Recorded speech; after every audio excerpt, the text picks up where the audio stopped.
show you is what happens to your work surface when you don't follow your New Year's resolution.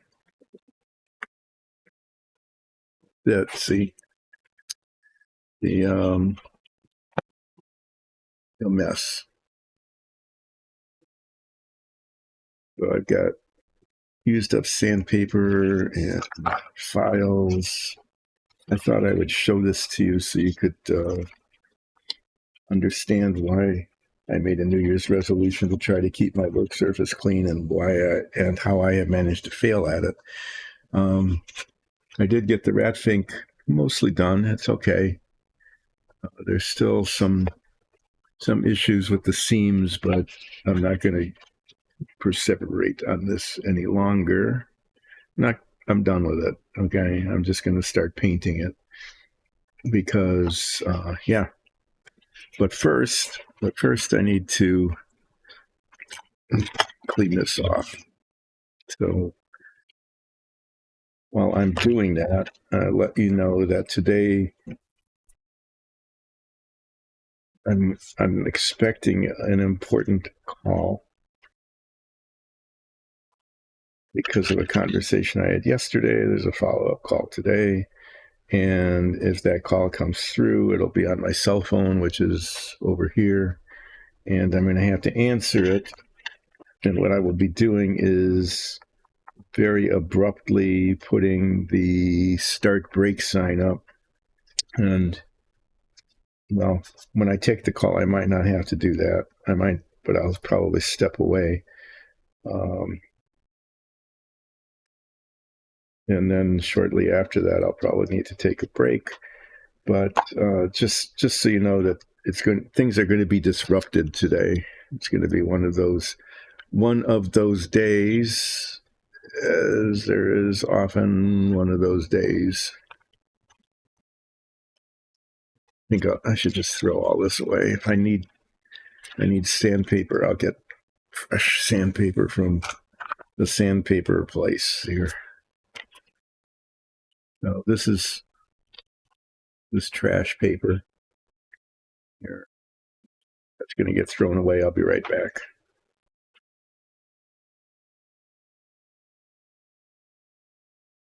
Scissors go back. Scissors go.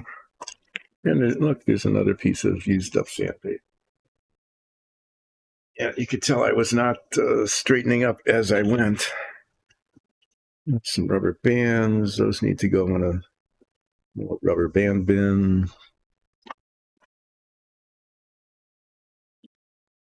Spilled brush cleaning water. That would have been great. There. That's what's going to get some paint on it today. And here, I thought I lost these, but I found them because they fell on the floor. And I looked on the floor, and there they were. Such a thing.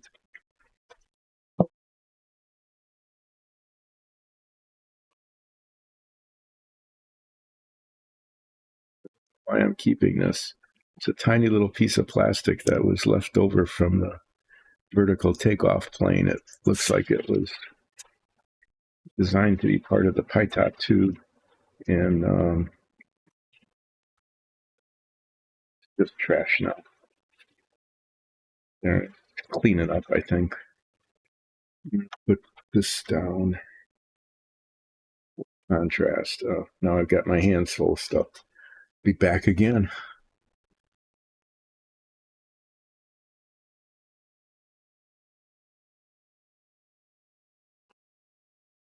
Okay.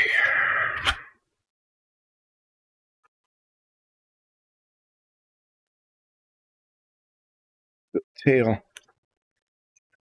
Now this was quite a task trying to get this cleaned up, and it's still not done.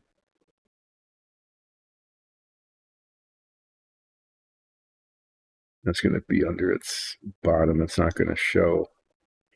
There was, you can see it here. There's still some remnant of it, of a very significant seam line where the two halves of the mold came together. somehow or other this is supposed to be attached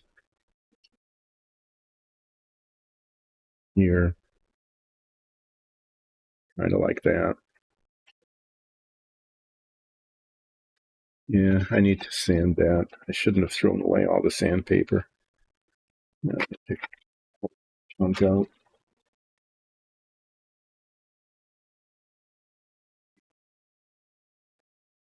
I didn't thoroughly inspect my situation here. But it's just so, the problem there is just so big. It needs some upgrading. Yeah, I know, and it's taking the primer off, but you know, it'll survive.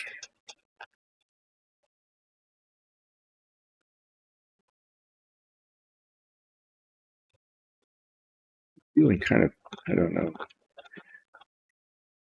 So this phone call I'm getting, it's just an unpleasant situation. We've been trying to get some work done on the house, and the contractor's doing it. I won't name names. I'll just say that the contractor that is doing it isn't doing it. It's just been almost nightmarish in terms of the delays and the errors and the promises that turned out not to be happening.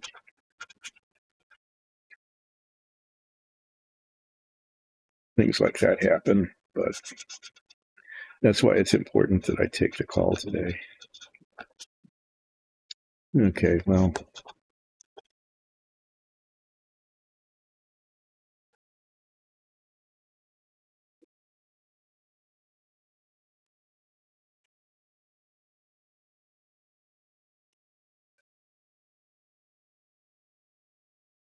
I worked on this yesterday before I primed it, but I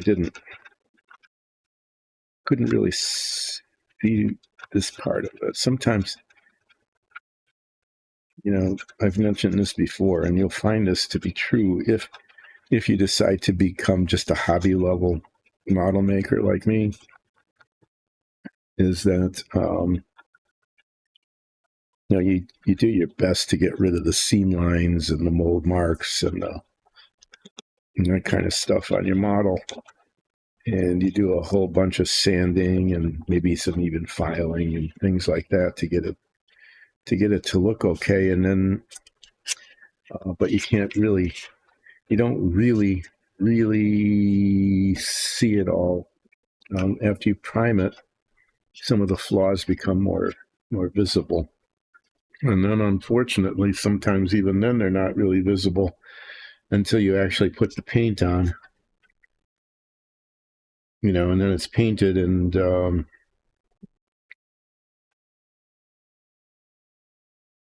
have to undo the paint.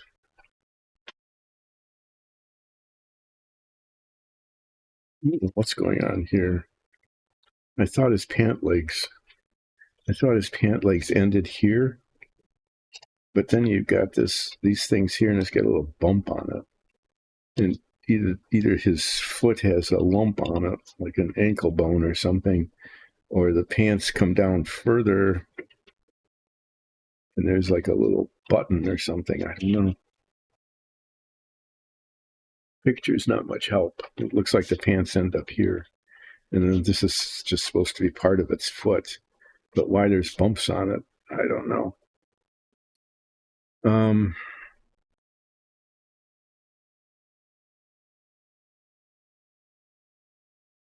Well, I'm gonna paint his mouth.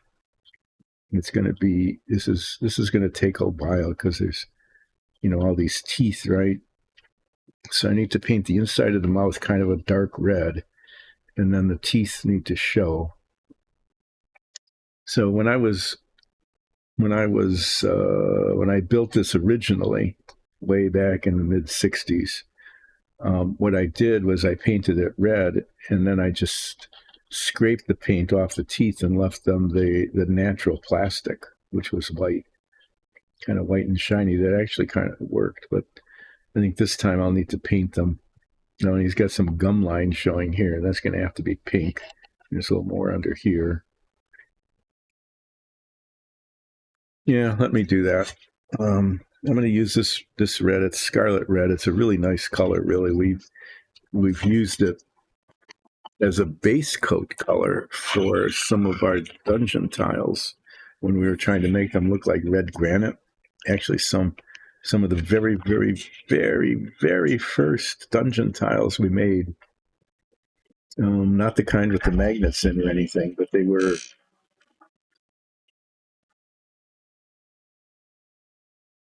like scatter pieces, walls and columns and things. And it represented red granite. So we painted it this scarlet red and then put gray wash over it. It ended up looking pretty good. That's like 3 years ago or something now. Looking back at it, that was all pretty primitive. It's kind of a very primitive thing to do, but it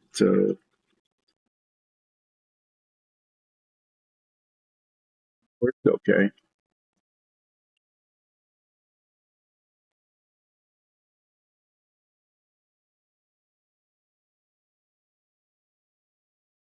But this has been sitting around for a long time without being used, so it needs some massive stirring on this little vibrating stirring thing I've got here.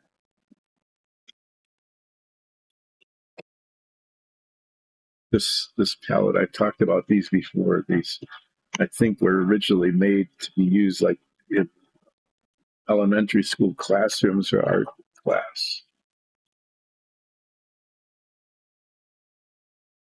And I just keep using it and cleaning it and reusing it. I do believe that they were designed to be just one use. You just used them in your art class, and then class was over, and you just threw them all away. But I'm cheap. Oh yeah, I mentioned that I found these. So this particular model is a reissue, and the reissue came with beady red eyes, and I like these. I like the beadiness of them, but I don't like I don't think I want red eyes on him like that. They go in the other way. That doesn't make sense. So I'm gonna keep them because they're beady, but I'm going to paint them. Maybe.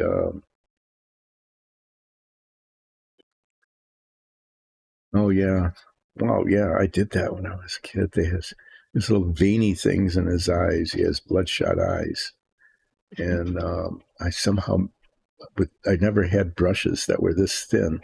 I somehow managed to get those little red streaks in there too. I need to do that today. Try to do that anyway. Well, start putting some paint on. Scarlet red treats me today.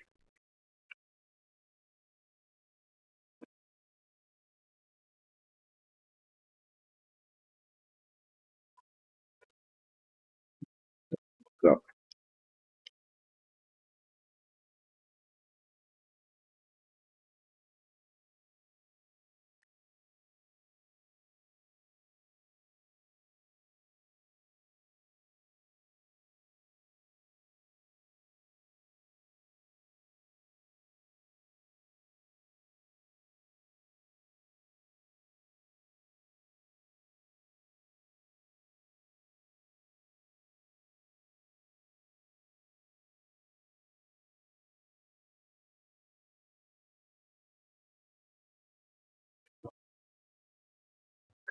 what happened?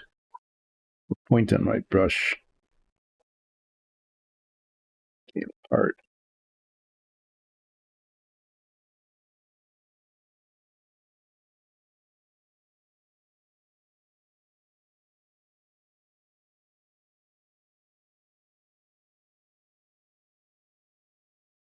Might be that kind of day. like every day, isn't it?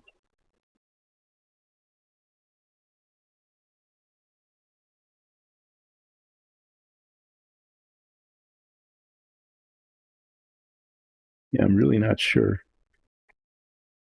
Thinking back at it, given the fact that the brush I had was not tiny like this, I managed to paint it. Maybe it didn't. Maybe what happened is maybe it just ended up not looking as good as I think I remember it looking. Could be.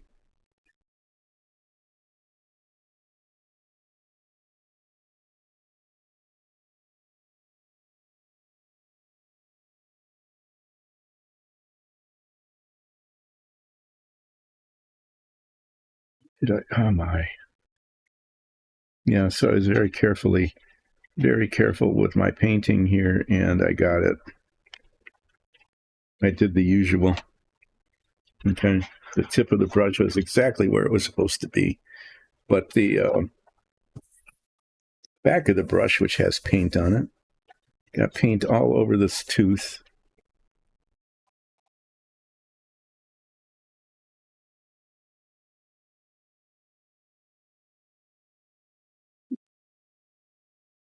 I want to get most of the red off because even though, no, look, I'm just spreading it everywhere. Okay. Wow. Okay. That's a good start to the day, isn't it? Trying to clean up a mess that just makes a bigger mess. So today is going not well.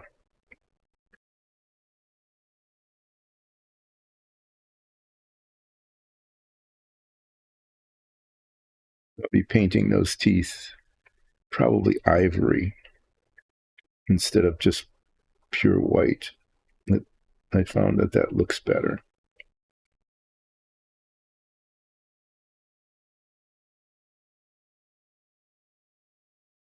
but I'm not sure how well the ivory is actually going to cover.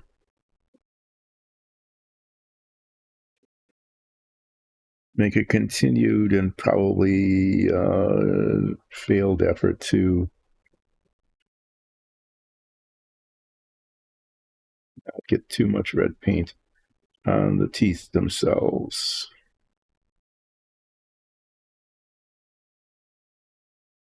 They do stand out against the red, though, don't they?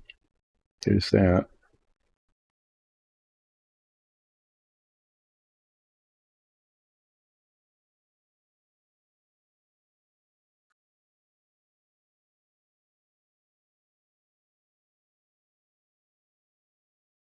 Yeah, it'd be kind of interesting to actually see the ones I built back in the 60s just to see how they looked. I remember them coming out really well. Like I was very proud of the painting that I did,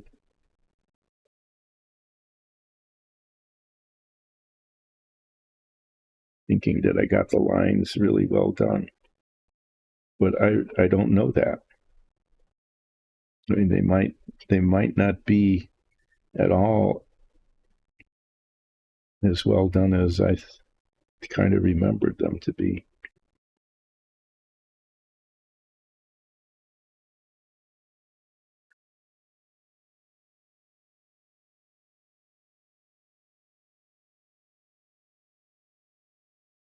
I hope the ivory paint covers well. It was just a real classic oops of painting in one direction and getting the brush on in the other.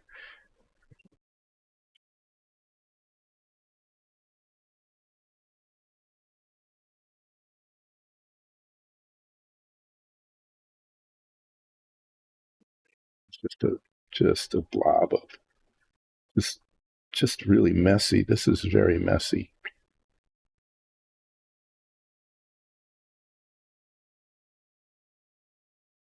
doing like B minus sea level painting here today.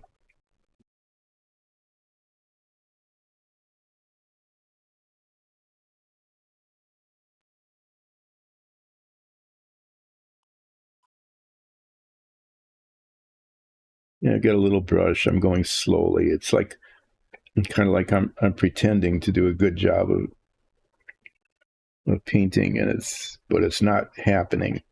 It's not happening to be a good painting. It's happening to be really kind of poorly done.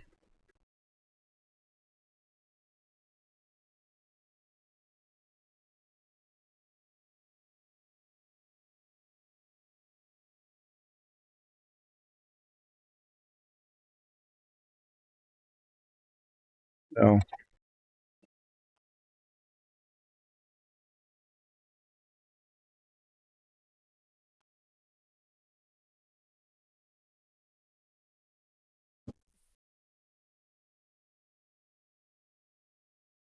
it's using up streaming time. I am doing painting.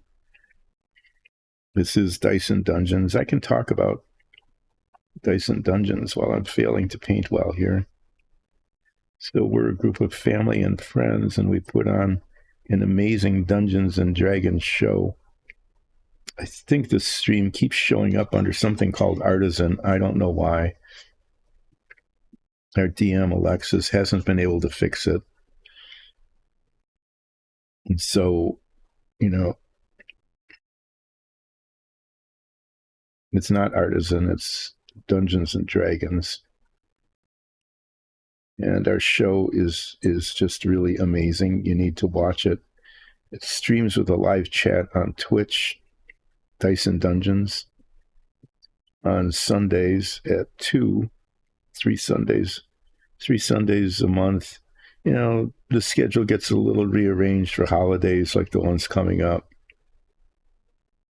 Sometimes we don't stream it on major holiday weekends because everybody's doing something else. But if you don't catch it with the live chat, you can always go on YouTube and watch the episodes there. I don't know why I did that. That just made it messy.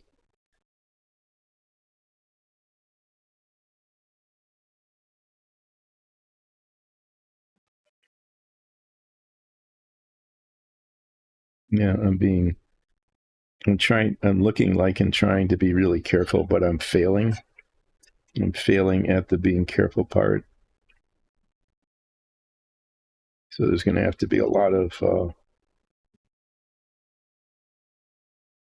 back and forth between the ivory tooth color and this red that's going in under the teeth because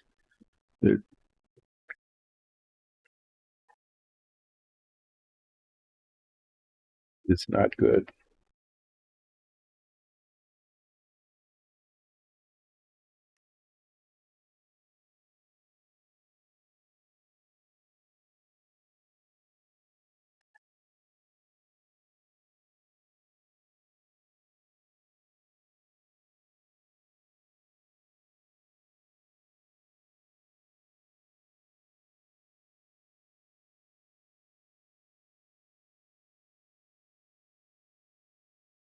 I was saying when I did this the first time back in like 1965, why do I keep saying like?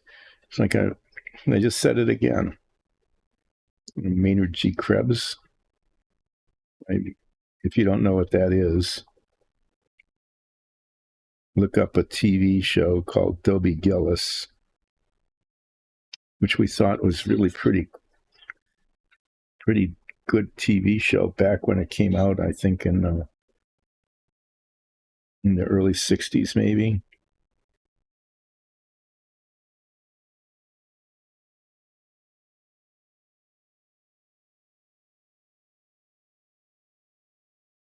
Yeah, so look up Dobie Gillis, and Maynard G. Krebs was supposed to be a beatnik, was representing a beatnik character who was a friend of Dobie Gillis. And you could tell he was a beatnik because he kept saying like all the time.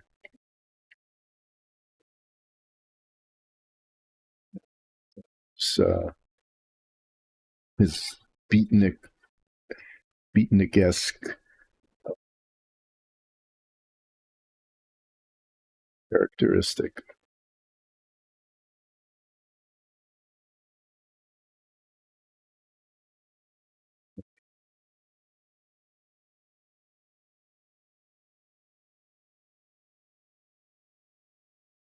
About every fifth word was like. And I've been saying it a lot too. I don't know, really don't know why.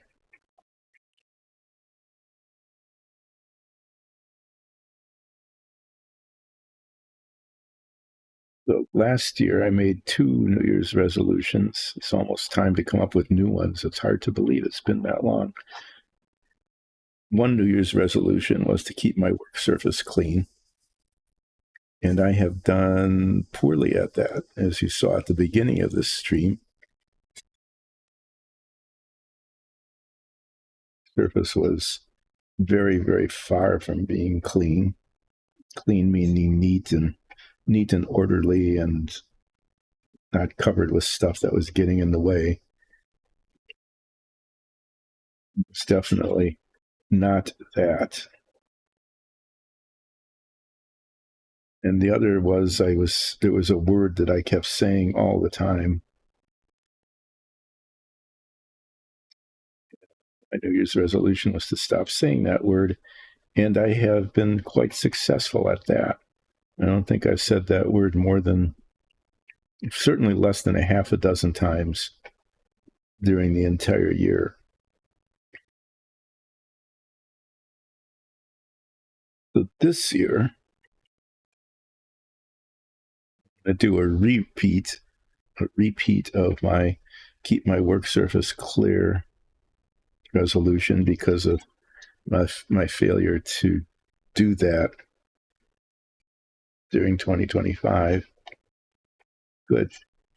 See, that's the kind of thing that happens is the brush just, yeah, get the tip of the brush where I want it. And the rest of the brush isn't anywhere near. I bump it like I just did. Got a big red spot on one of the teeth.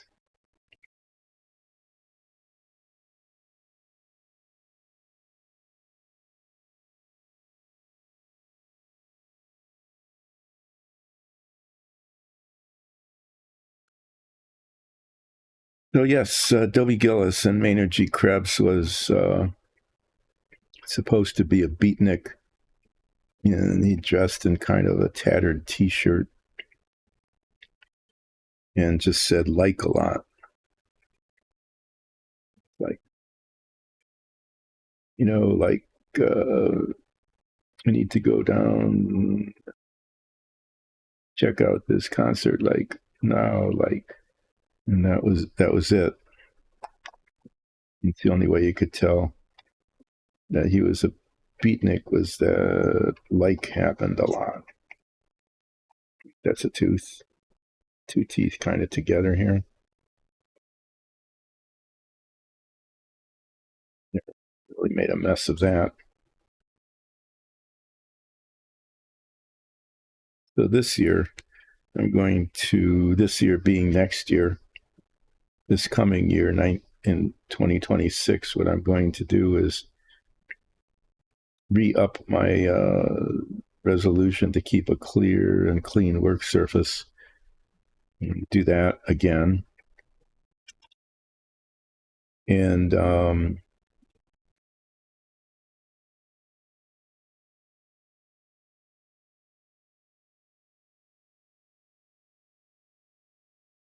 got another word that I want to stop saying.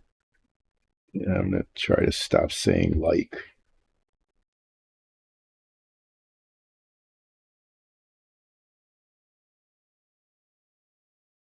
keep that in mind as you watch in 2026 to see how it goes in terms of like not being said all the time. They like I'm serious about this.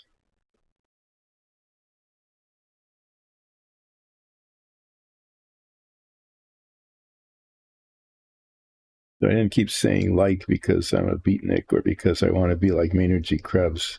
I don't know why. Just the word just kept being said. That needs to not be.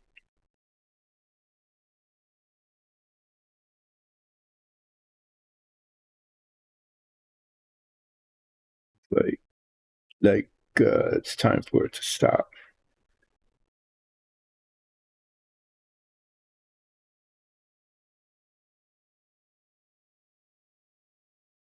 Well, this is really kind of poorly done, but it is kind of getting done. It's a good color for the inside of the mouth.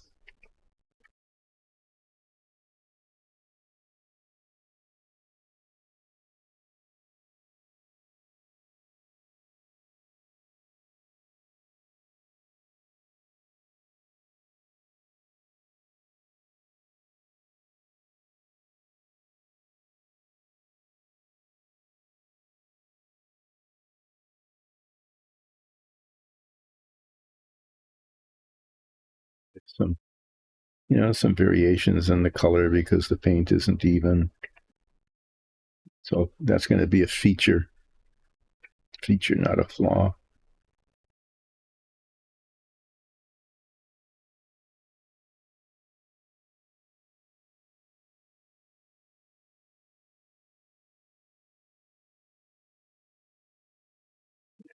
Try to paint the little beady eyeballs. This should be like super fail time.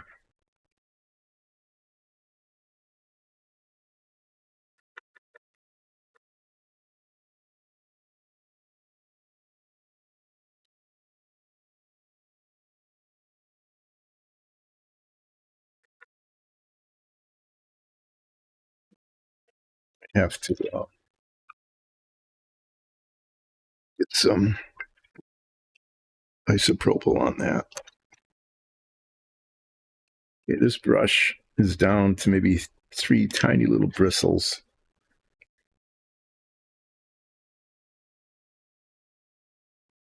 This is I'm actually going to put. No, I never brought them down. I never brought my head magnifiers back down. They were being charged. So I'm going to have to do this without the assistance of magnification.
yeah, that's the story of New Year's resolutions. That's what I'm going to be trying to do in 2026 is to keep the work surface clear and not say like all the time.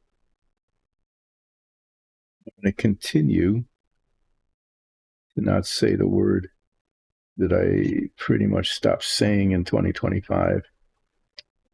So that word, the successful New Year's resolution there, that word is going to continue to remain unsaid.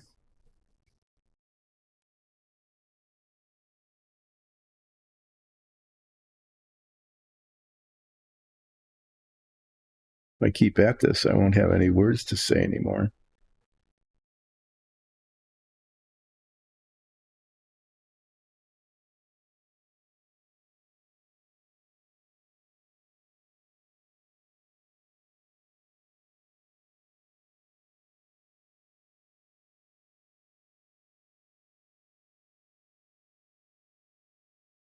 It's kind of feathery, but I think that's okay kind of to look like that.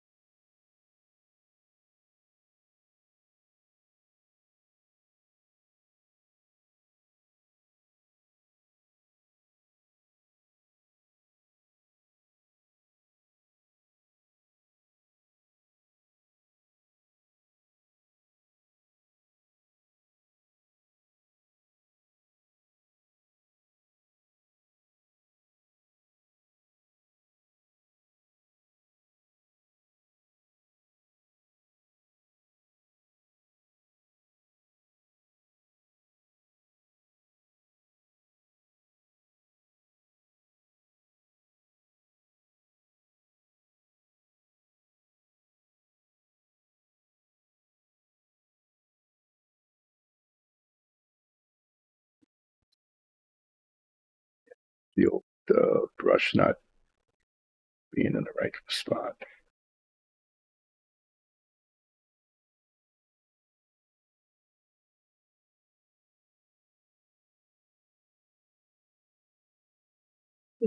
Good enough.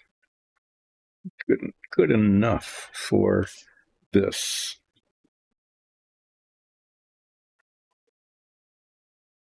As I'm looking at this,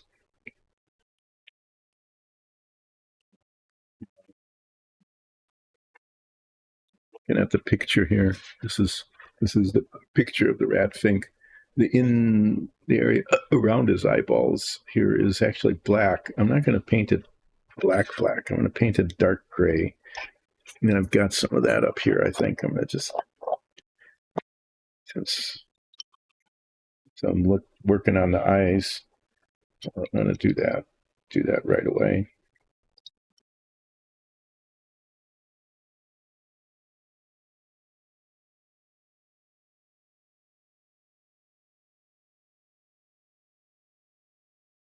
Did I lose those little plastic tubes for both of them? To just put them in there like that, and then they won't be lost.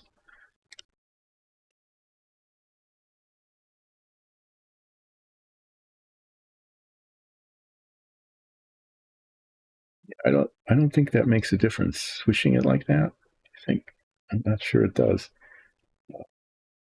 Ross does that.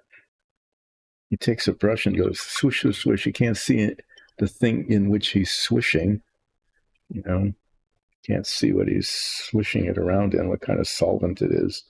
But that's all. That's all he does is this, and then wipes it on a rag, and it's clean. My brushes don't get clean like that. I'm not sure. He must be using some and just really amazingly vicious solvent. It's got to be.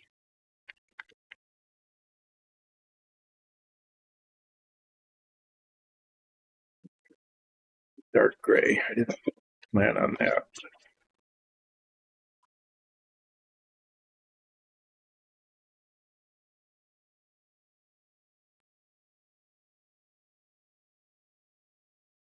I can tell it's dark gray. It says so on the, it says so right on the bottle, dark gray. I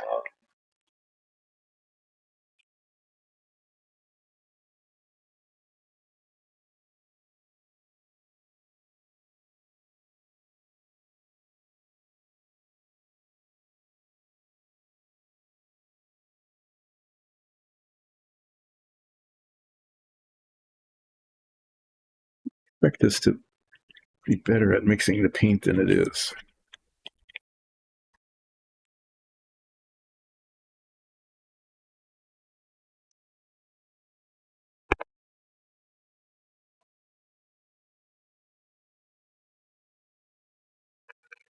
All right, put it. What's supposed to be painted now is this area down here.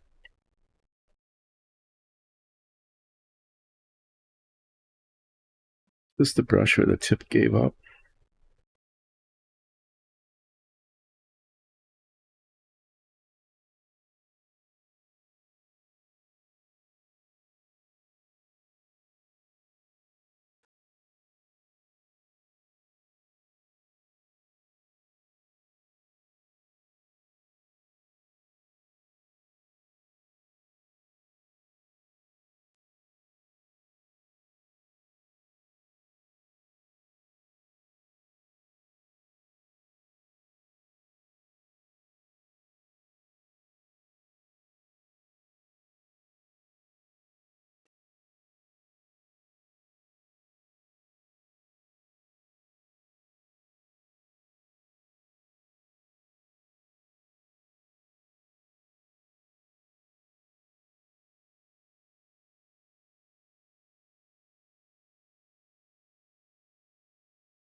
I'm not really sure where the and how the boundary is going to be along the edges here. It's going to be a little uneven, so I'm just going to paint it that way.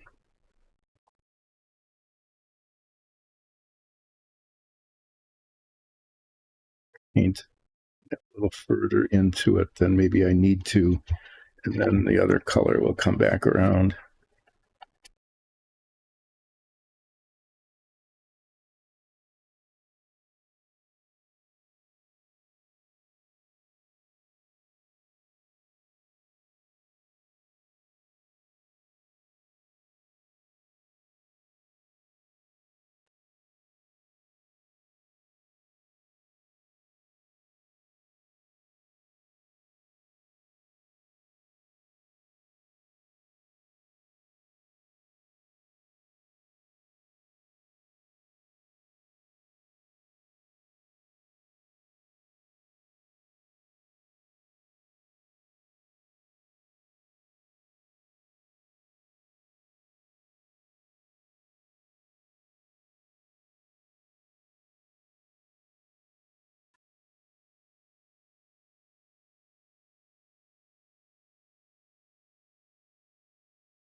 like this.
Somewhere along here, it goes from the dark gray to a lighter gray.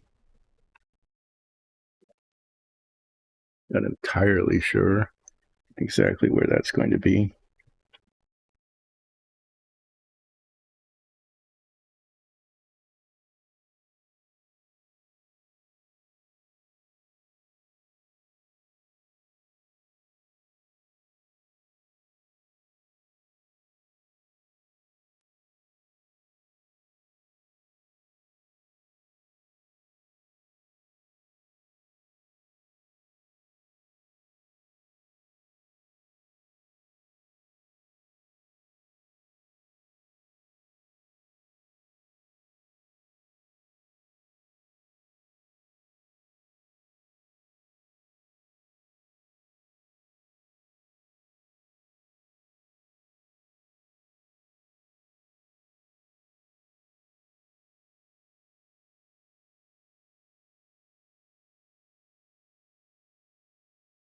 I'm thinking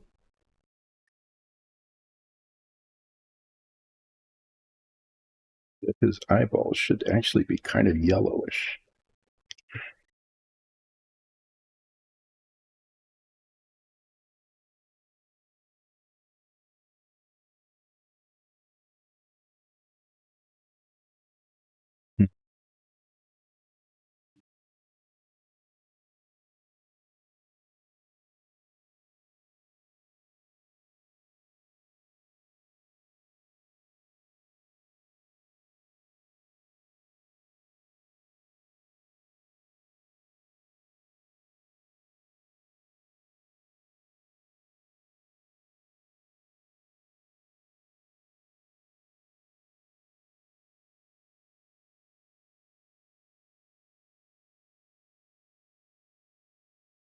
Kind of on camera. That's always something.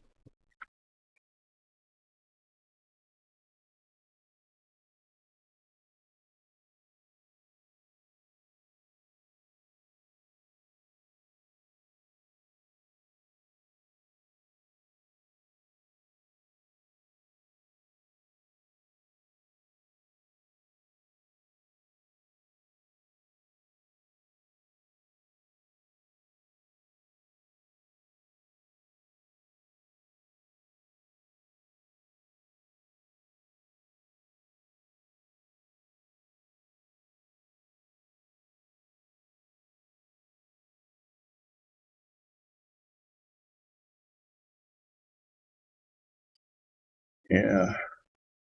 Sorry for going quiet again. Just, you know how it is. You know, trying to do two things at once, talk and paint at the same time. And doing one thing at once is getting to be a struggle, right? Yeah.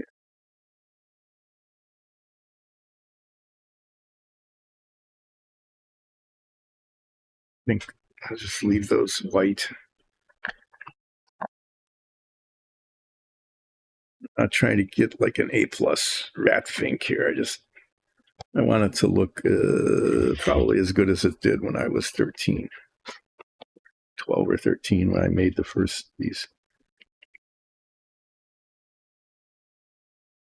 the first set of things. But yeah, I mean, since I'm painting little stuff like eyeballs and teeth and things, I'm going to continue working with little brushes. Why not? I'm going to paint teeth now. And instead, I'm going to paint them ivory so that they're just a little bit yellowish.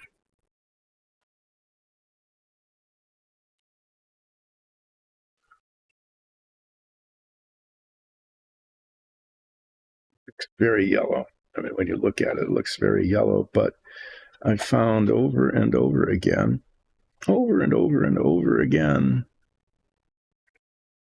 that in fact, using ivory on things like teeth ends up looking better than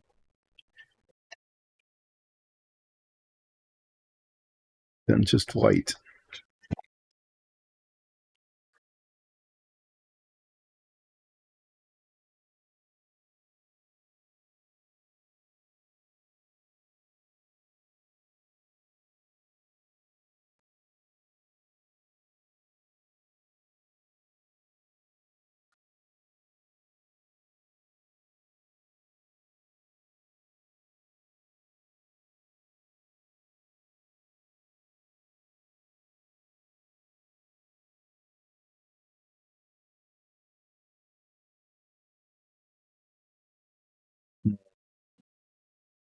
I didn't get that. I just look at it from a different angle and it looks totally different again.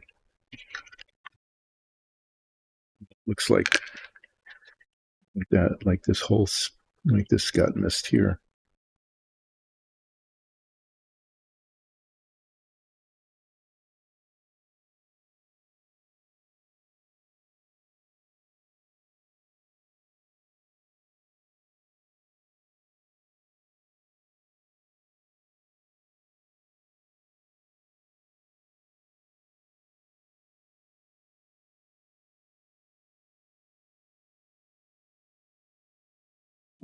Better.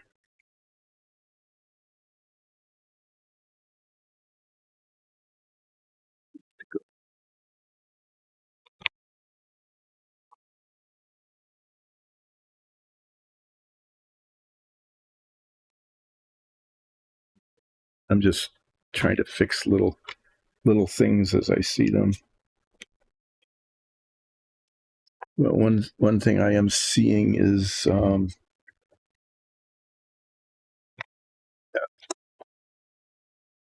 that this bloodshotty bit right there needs to go further down toward the other eyeball.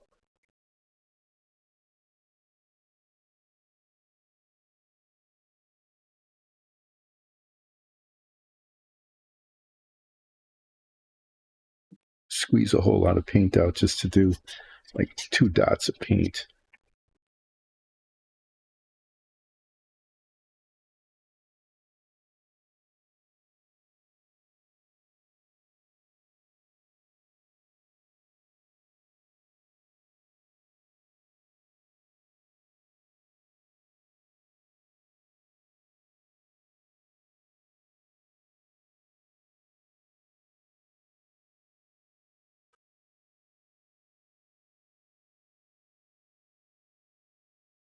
Didn't need to be much, but that's better now. Spot here.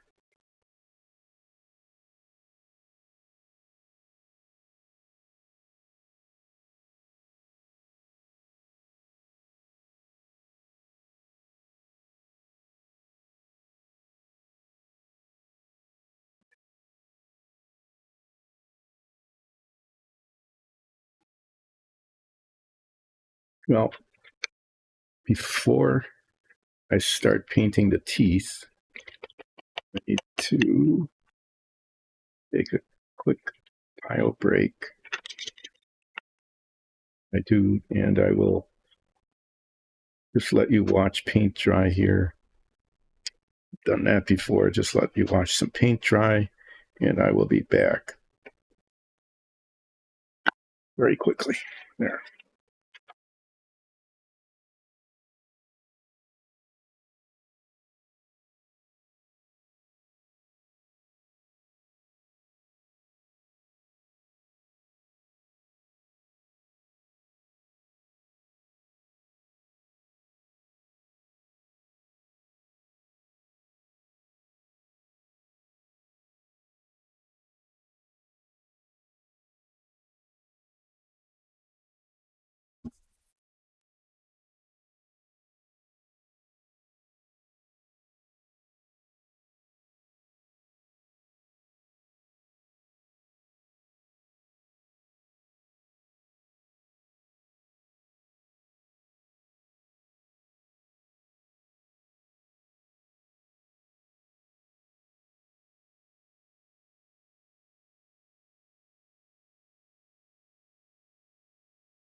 The first time I did this, I had a razor blade and I just scraped the red paint. What's up? Really? Maybe I should wait because I'll probably have to. Yeah, I just saw there's a spot there that didn't get painted. It just the paint didn't cover there, and it needs to go up in the corner a little bit further. But I was going to touch it up right away, but I figured suddenly I thought, well, no, if I'm going to paint the teeth, I'm going to get some of the ivory paint on to where the red is supposed to be, and then I'll have to come back with the red. So I do it 3 times, and I could do it twice. Hmm.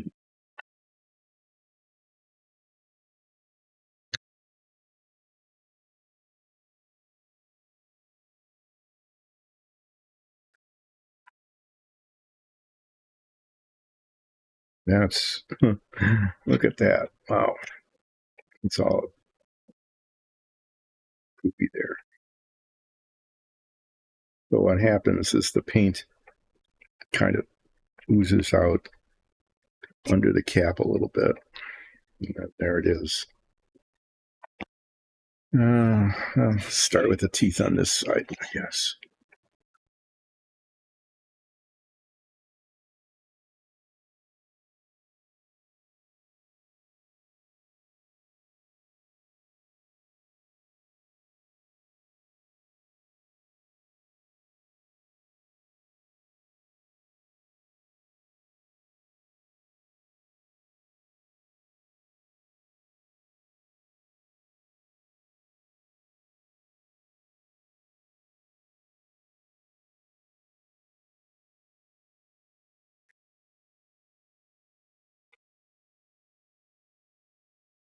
Up with that, huh? So the artist in Dyson Dungeons, Nicole, who is actually an artist trained in art, has all sorts of skills and techniques and things that an artist would have. Let's say that not only should I paint these ivory, but what I really should do is shade them.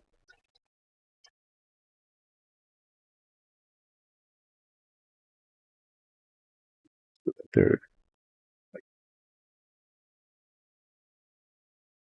darker at the top or at the either the point would be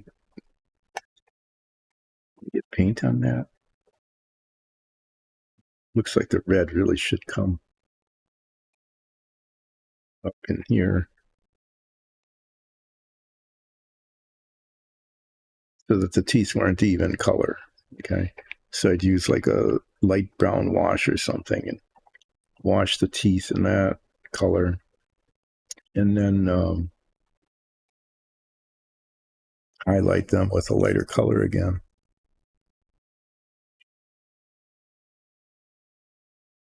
Maybe that is something I would do.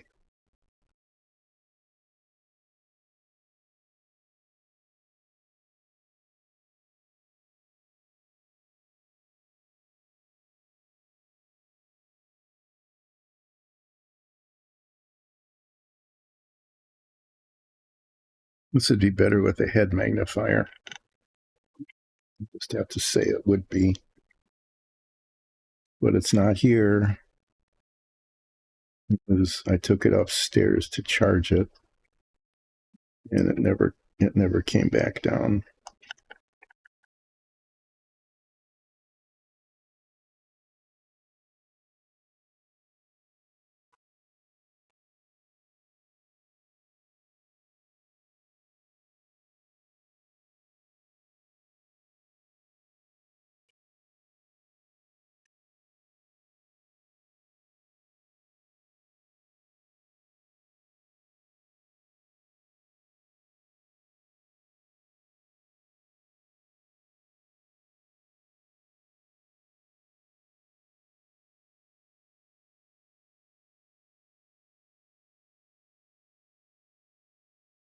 Paint has gotten very thick, but in this case, I think that's okay. It'll make the teeth look a little streaky. You know, it's kind of, you know what I mean. You know what I mean.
Not getting any monologue at all today. At least this is on screen. I just looked up to make sure. Every once in a while I do that. I have a picture here that shows me, at least in theory, it's showing me what you're supposed to be seeing. How did that? Yeah, I've got a bunch of red touch up to do after the ivory on the teeth.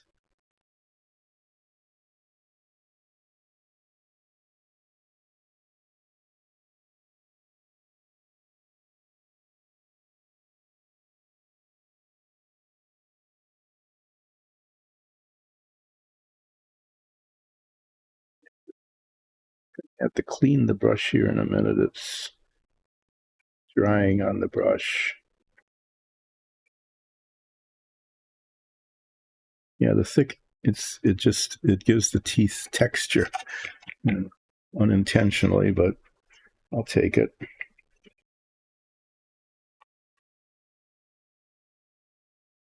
You get a new bottle of this if I'm going to be using it for anything else other than painting rat fink teeth.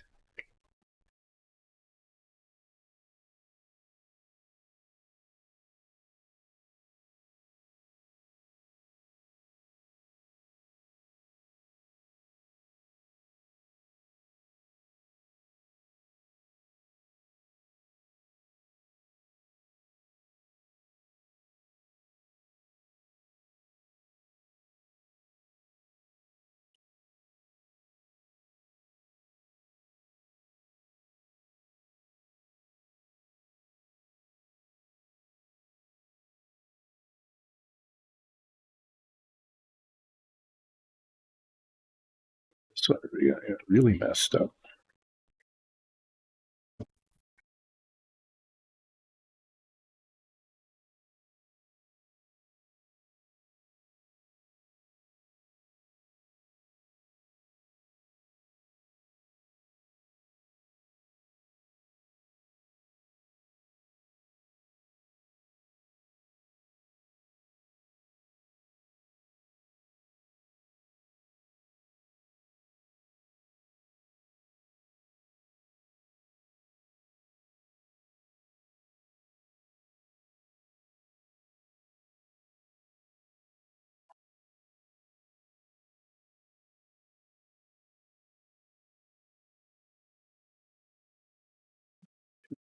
The other side.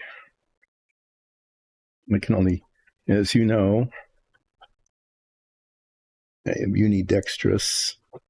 I can only paint in one direction because that's just how my hand coordination works. Is just in one direction.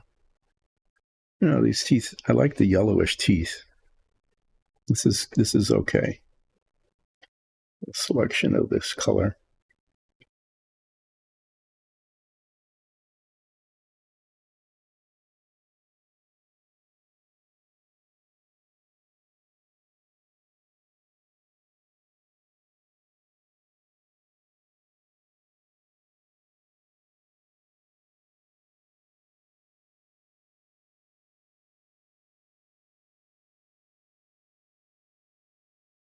Got sharp, nice sharp pointy teeth here.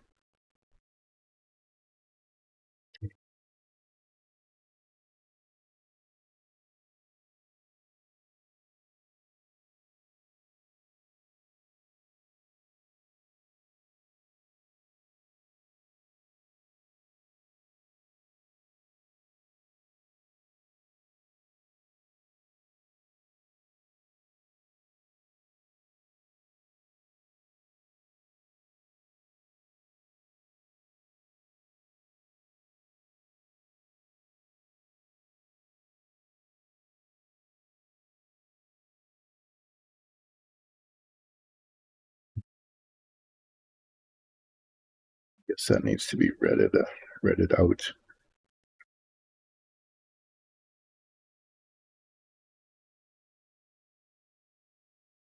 Yeah, there's spots that need red touch up.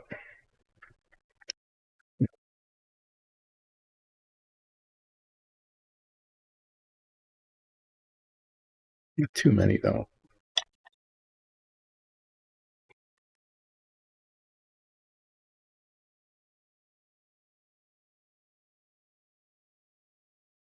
Do the bottom fangs now.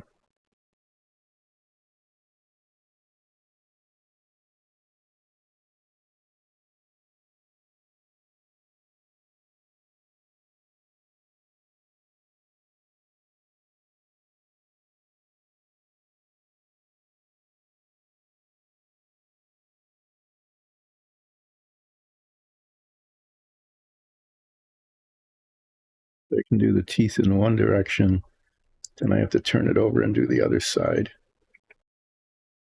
as I can't just work in. I can't work the other direction without turning it over. I am just like totally only right-handed and really only kind of paint in one direction as well, like this way.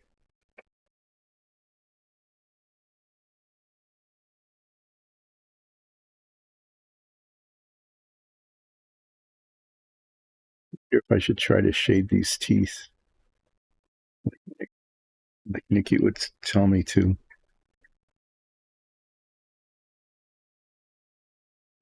Tempted to try. I'm not sure.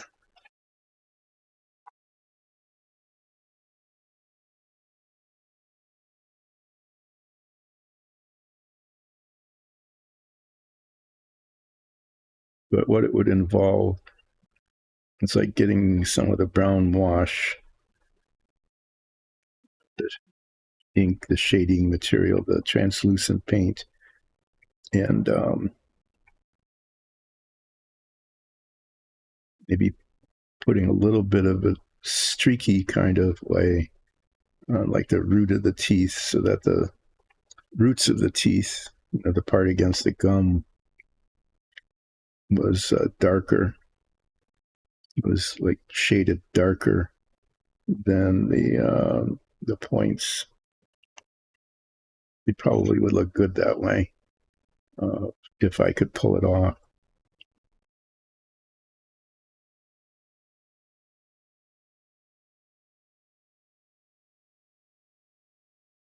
I don't know if I can. What's the worst that could happen is I just have to repaint it.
these four, and the last three there on the end.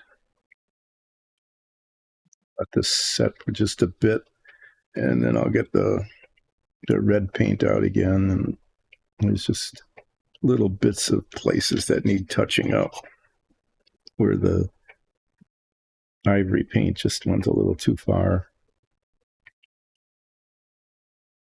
You know, one of those things where it looked okay from the direction I was painting, and then gets rotated and it doesn't look okay.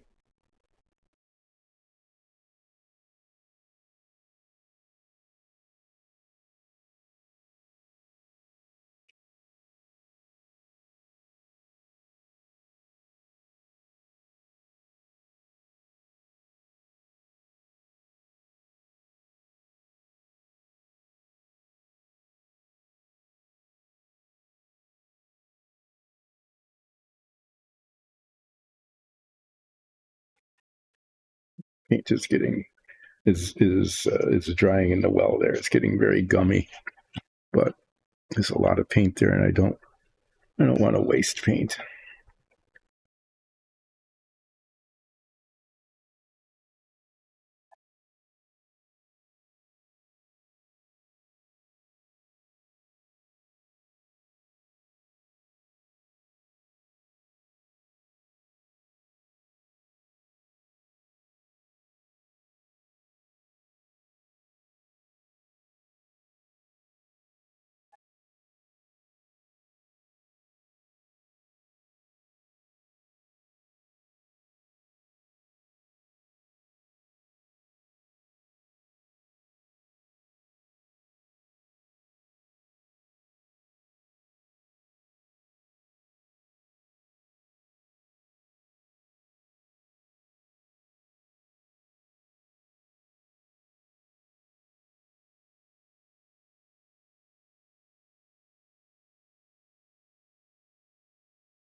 In the basement, there's I'm just hearing these little clicking noises, and I'm realizing that we are having a thaw.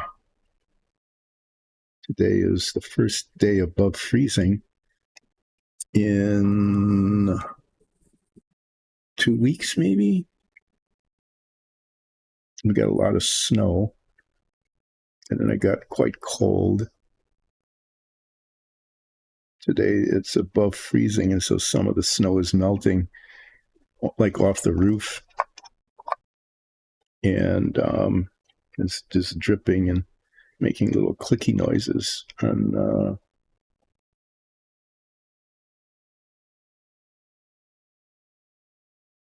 outside of the house that I'm hearing here.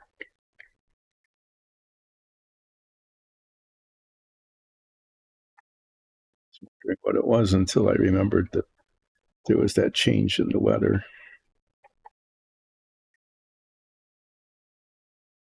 Okay, well, this is like where things often go when I'm painting boundaries between two colors. You know, the original coat gets up way too high. The next one, you know, it's like 90% there, but there's tiny little spots that mainly have to do with the angle I was working at. Like there's one here that needs to be red again. There.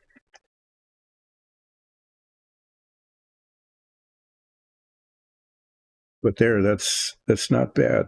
That's not bad. There's like I said, little spots that need to be made red. Not terribly many, but some. Not terribly many. Just enough many. Just enough many to demand attention. And then sometimes, the red gets back on the ivory and I need to come back again, kind of back and forth. If I'm skilled and lucky, I would just do the red and it would be done.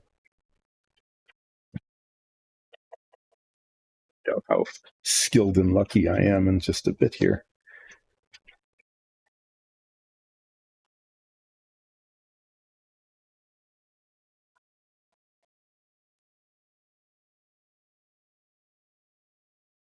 I want to let that dry some so I don't, so I paint over it and not just mash the colors together.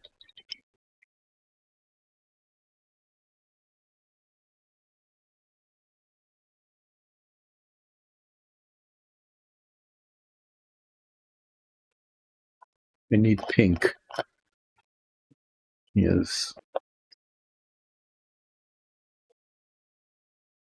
Gums showing here, little gum showing here and here. I might as well paint those now because then I'll have to touch up the red again.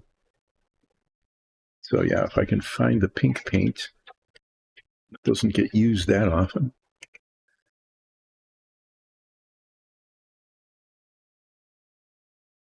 There it is. Oh, bright pink. Yeah, bright pink is good.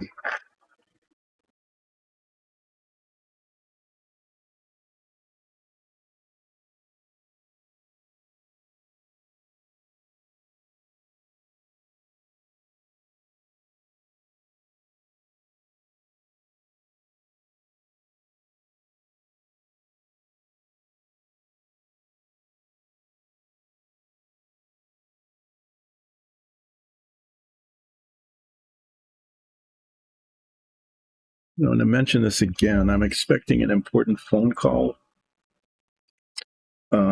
sometime. Should have come by now, actually.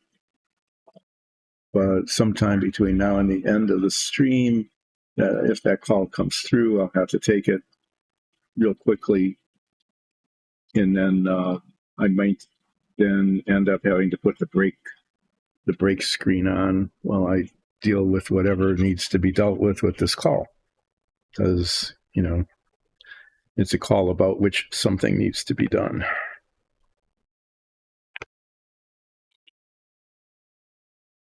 Got my cell phone here. Ugh.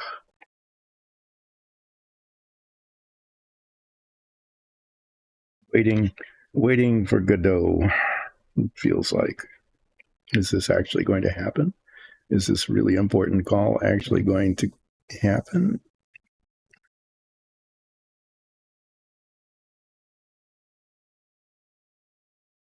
Is it just a vague promise that will not be kept?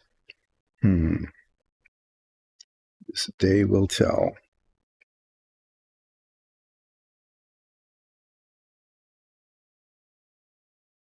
This is really bright pink, kind of inappropriate, but I mean, it's not like gum tissue, right?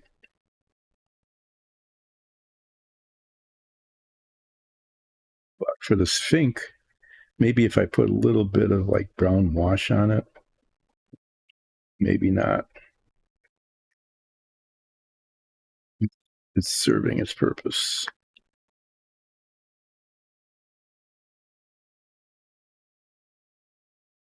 I got the pink. Yeah, I was trying to get it into that little bitty opening there, and now I need to put more ivory paint down. I was hoping not to have to bring the ivory paint back out again, but now I do.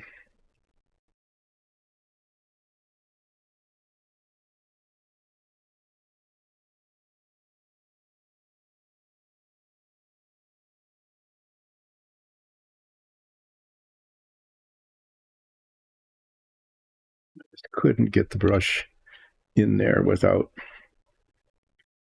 painting over the tooth.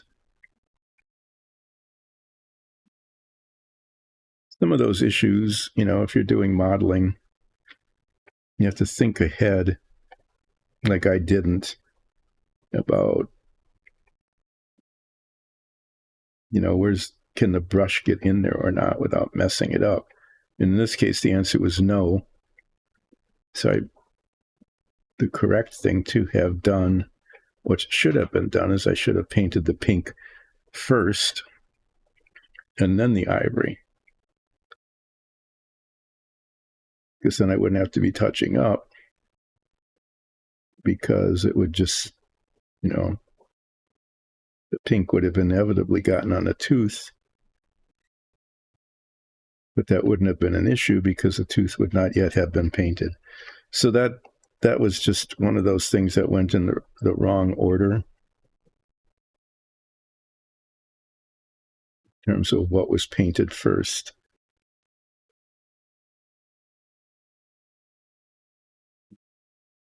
That happened. So now I need to touch that up.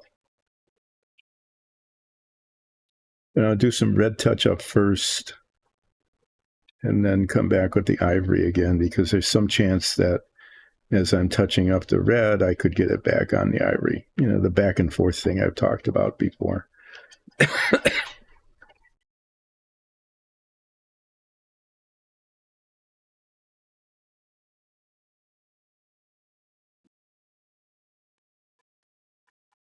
Chances are high that when I paint the gray of the fur of the rat, I don't have to come back and do touching up again in the other direction.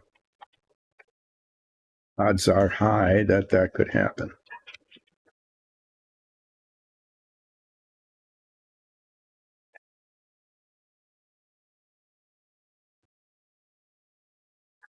Get the scarlet red back. And basically, going to be doing just dots, tiny little dots. I'm going to get my tiny little dot brush out and see if that'll work for me. This is a really good brush, but the point, the bristles become incoherent. They come apart. If they stay together as a point, it's really fine, but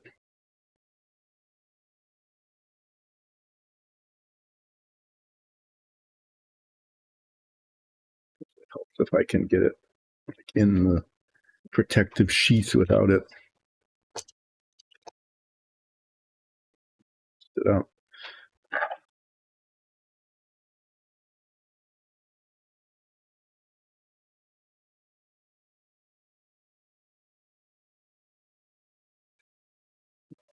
Doing a lot of little detail stuff here that I actually didn't even really think about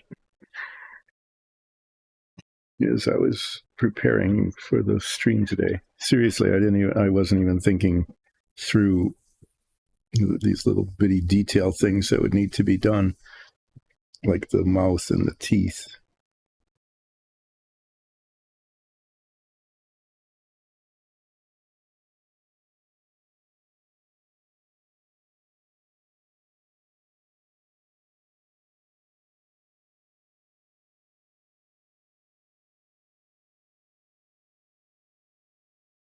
What's happening here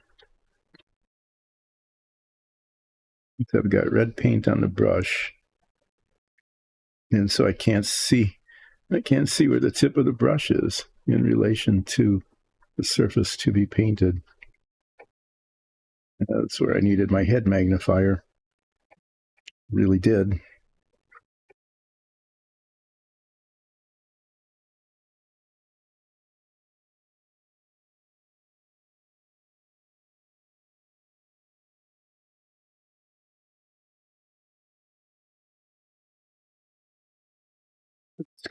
It's got a light on it that would light it up so I could see it.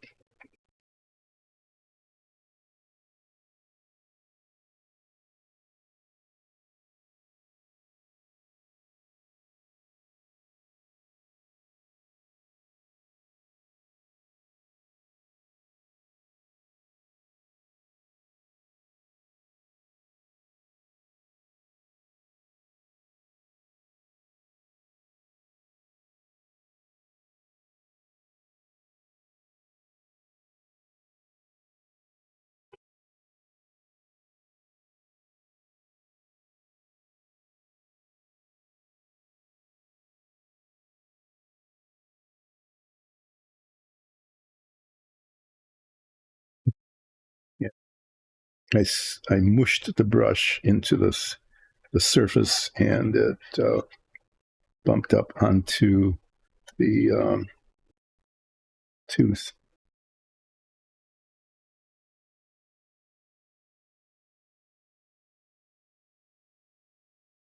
That shiny spot. It's just wet paint.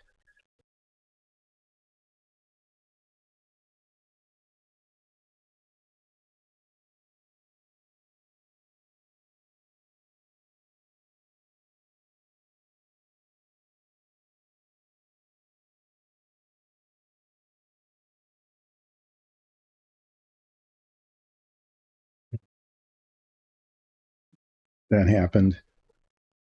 I bumped the tooth.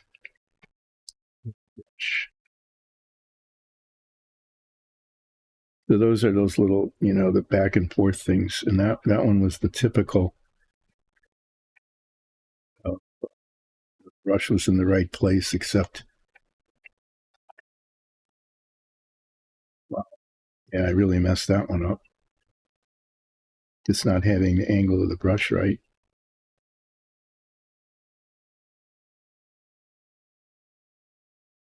There's a valley there. It needs to have paint in it, and it's difficult to get to it. And I managed to get paint on the tooth.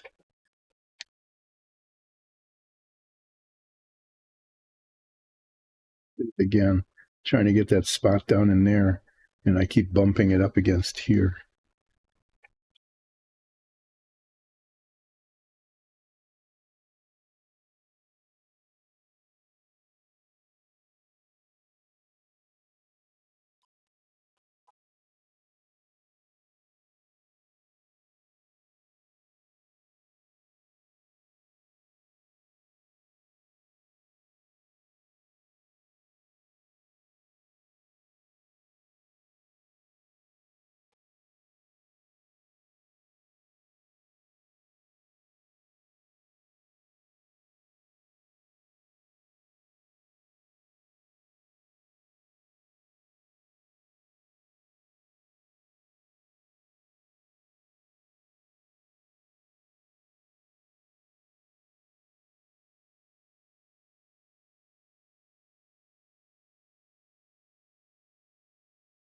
Well, I've got ivory touch up again now. Just trying to make sure I got all the red in where I need to put red. And then come back with the ivory paint, touch up over the pink in a couple of spots where my brush slipped, pretty much is what happened. And there's red paint on the tooth again.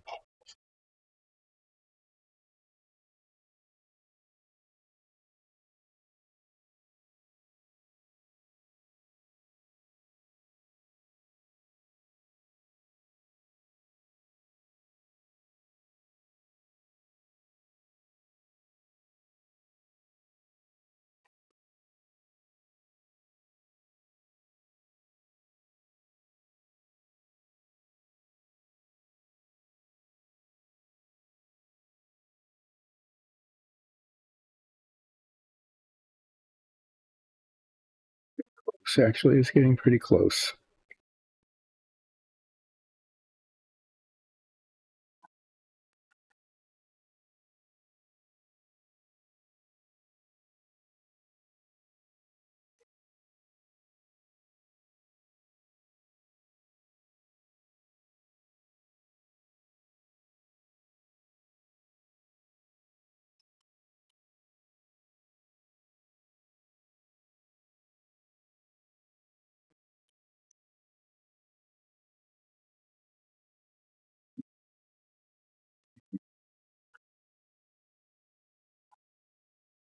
I have to be a little patient and let that dry just a bit before I get the ivory paint back out again.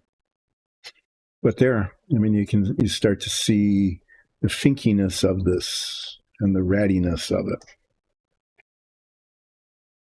Most of this, the whole suspendered pants that he's wearing is painted red. The Rat Fink, the RF, is white. I'll just paint it right white. What I'm going to try to do, this will be interesting, is I'm going to try to paint the outline here, the inset. I want that to be black. And I know, well, I can tell what's going to happen already is if I get black paint in there, it's going to come up over the edges because I need to get up to the edge. So I'm going to paint that. I'm going to actually paint that next. I'm going to get the outline painted in. And then what I might end up doing is like scraping off any excess paint here because I'm not sure how well the white will cover. And then I'll paint the white on it. I might paint that glossy black instead of flat. Yeah, I'm going to do that just to see how that goes, huh? Usually I use the flat black, which is a pretty nice color, but I've got this glossy black that isn't a flat black. Yeah, why not? Why not do that? I can actually do that while I'm waiting for the pink and the red to dry before I before I do more touching up on the mouse. I want the red to come up further along here.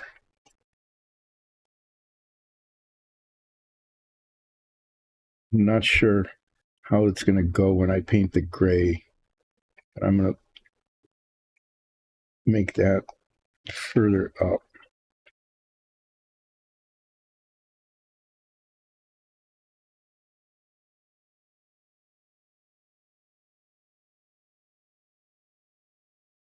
Looking at it, that might actually work better.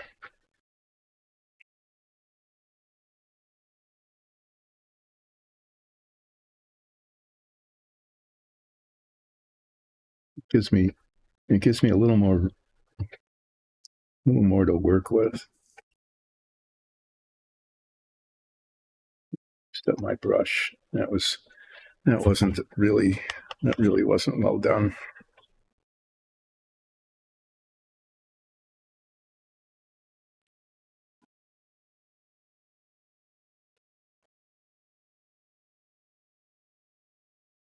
Okay, I'm going to paint the black outlines on the RF and the two dots. This is going to look messy because I want to make sure I get the whole inset, the whole inset outline painted. Gray paint comes on the outside. That's not a problem. White paint goes on the inside. That might be. So I'm going to try to keep my messiness limited to the outside.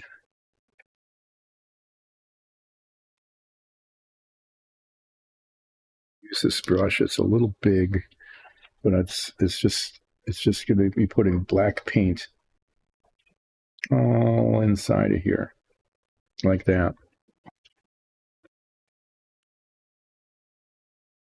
And then I'll go back and fix the teeth.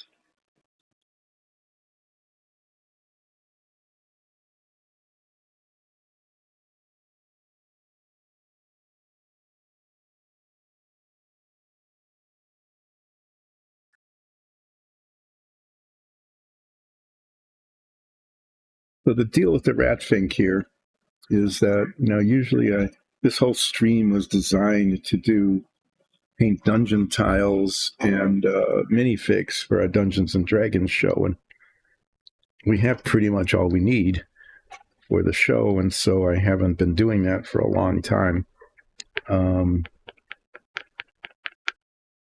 And so our DM said, go ahead and build models. And I happened to have like 3 dozen or more models that I bought when I retired because I thought I would be bored and not have anything to do. And then I never got around to building any because there's always something to do.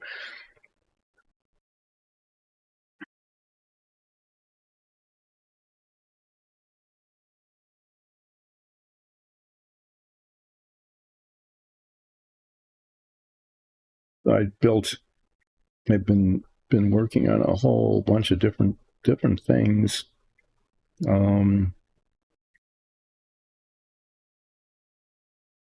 Retrospective here near the end of the year, I did the first model I built was actually one of these Finks. It was Fink Eliminator, which is a one-eyed monster with a hammer,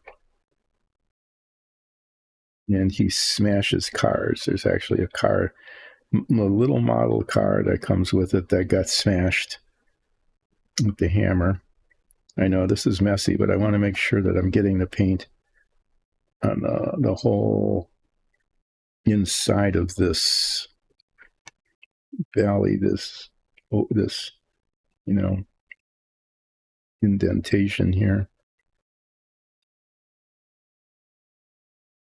I'll be very carefully painting up to it from the top later.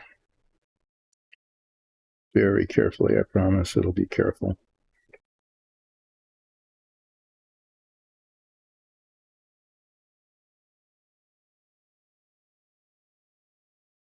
I started with that because I'd actually started that model maybe 5 years earlier, maybe even longer.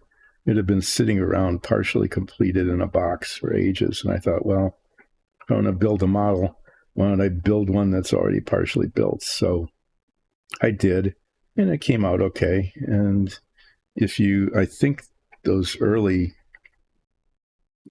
early streams are still on YouTube. I don't know. You could probably find it. That was one of these Finks are reissues of the originals that were put out in 1964, more or less.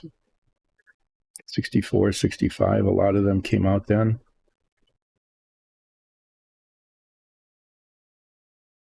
And then they were reissued in the 90s and early 2000s. I bought pretty much the whole set, at least as much as I could find online. And as I remembered, with the ones that I built when they first came out, just to let you know how old I am, I built the original kits when they came out in like 64, 65.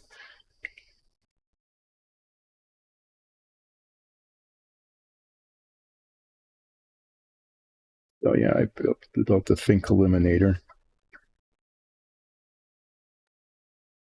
Kind of funny. It comes with little decals for the car brands as they existed back then. Yeah, it was Ford and Chevy and I think Plymouth or something. Some of them they're not even making cars anymore. The brands got discontinued. So the idea was that you'd put the decal of the brand that you hate on the car that's getting smashed, and you put the decal of the brand that you like on the hammer. So the hammer says I like or I love, or I think it says I like. And yeah, so the Fink Eliminator is, destroying the brand that you don't like and loving the brand that you do like.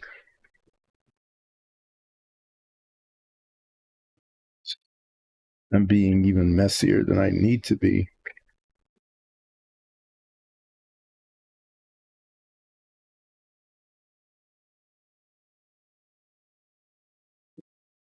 Much what I'm trying to do is make sure that the whole inside of this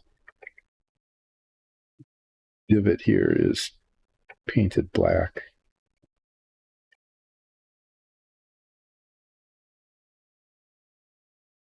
I'm doing that, and it's getting progressively messier as I go along here.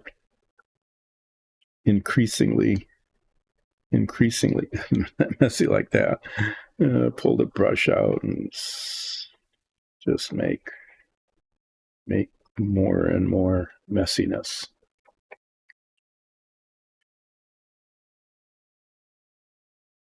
It'll look good when it's done. I sort of promise. Well, I intend it to look okay when it's done. When I paint the surface colors, the gray on the outside, no, the red, it's actually going to be red on the outside for his coveralls, and the whitish on the inside for the letters.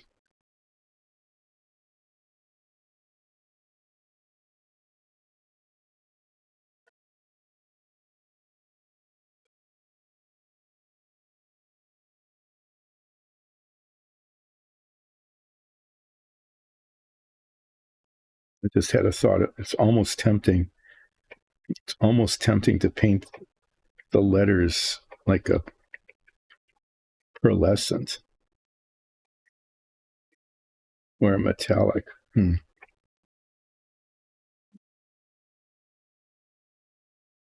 that. I've got some pearlescent paints.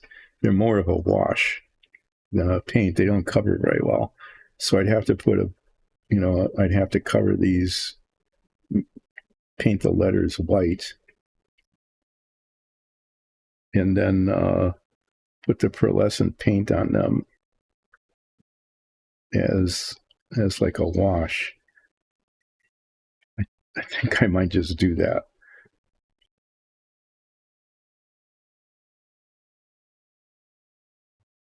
It would make them shiny.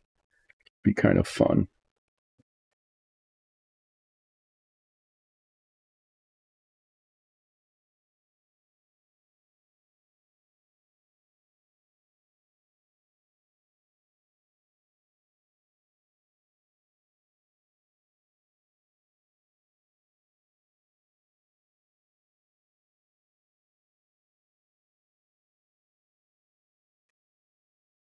This is going to be another one of those things where I paint this is all red, so it's all going to be painted red, and then it'll get into the black, and I'll have to touch up the black, and then the black will get onto the red, and I'll have to touch it up, like I am with the mouth, where I keep going back and forth with the different colors, because each time I put a new color on it, makes a mess of the previous color. So like each one goes like two times at least, maybe three. Okay, well it's really messy, but I think you get the idea. Is that's going to end up being a black outline, red on the outside from the jumpsuit, the coveralls, and white with a pearlescent wash on the inside. Yeah, that'll be Finky. That should be Rat Finky.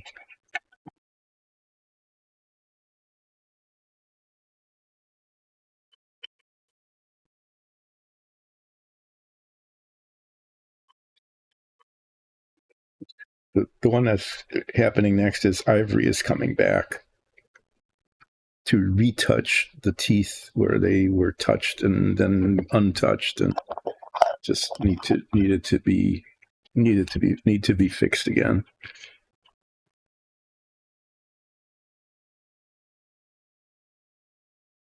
And then I don't know. I'm not sure what will happen next. Goes next.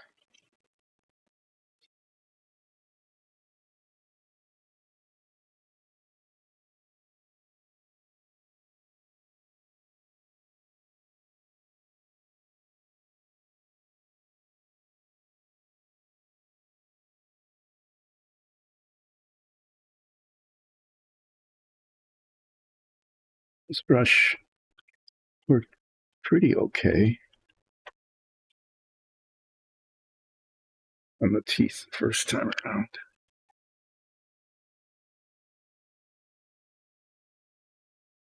Yeah, get my to touch the black paint. Yes, that's good.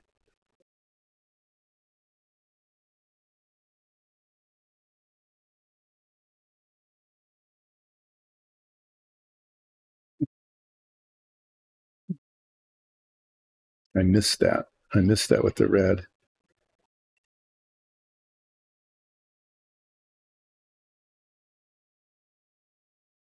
I have to come back with the red paint because I missed a spot right here that needed to be made red that isn't.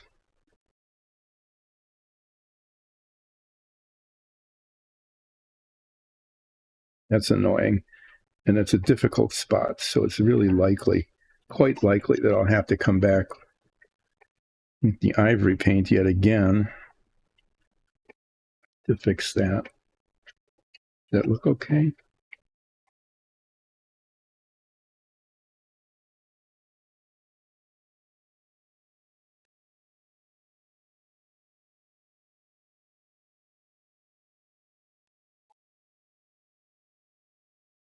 What happens is, rotating the work reveals that couldn't be seen from a different perspective.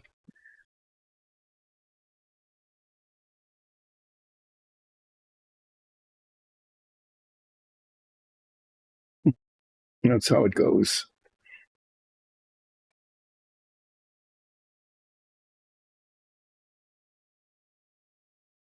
I got it. It's exactly the same thing that happened the other direction. Is it goes right in there. The ivory paint went over exactly in that spot, and then I touched it up with the red, and the red came up too far.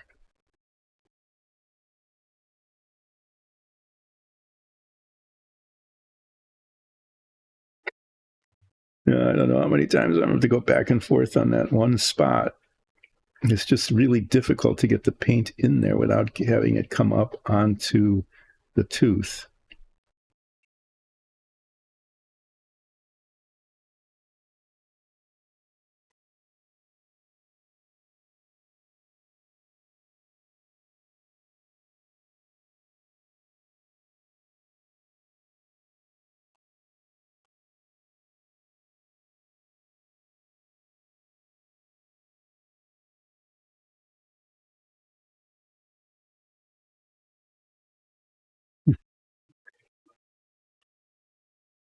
It has to be done. It has to be done.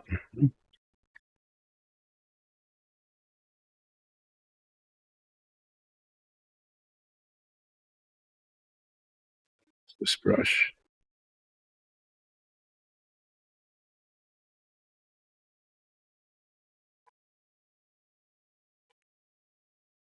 Get the other spot first. This is going to be.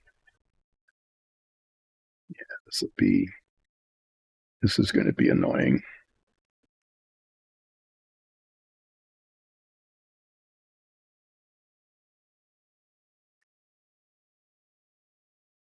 Yeah, it was. I got it up on the tooth pretty badly there.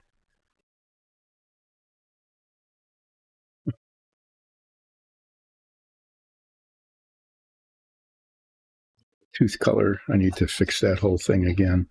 I'm going to try once again, one more time to get this.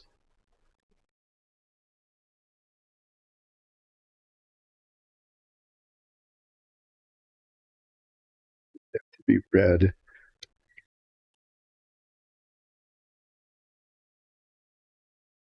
Getting it onto the tooth color.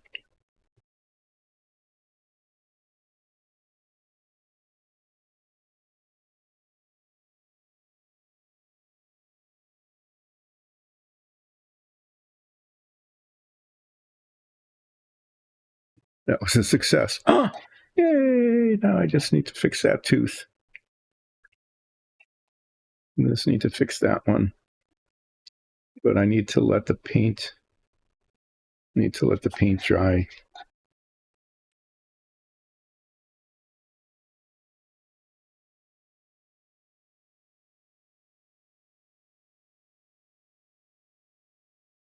Before I put the ivory on it. No. I'd say this is looking okay. waiting for the red to dry before I can put the ivory back on in the next iteration of iterating. I'm going to get the little beady eyes here. And maybe what I'm going to do is I might finish the eyeballs if I can get these to work.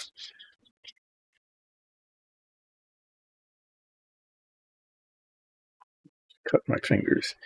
I'm going to attempt to cut these off of here without losing them.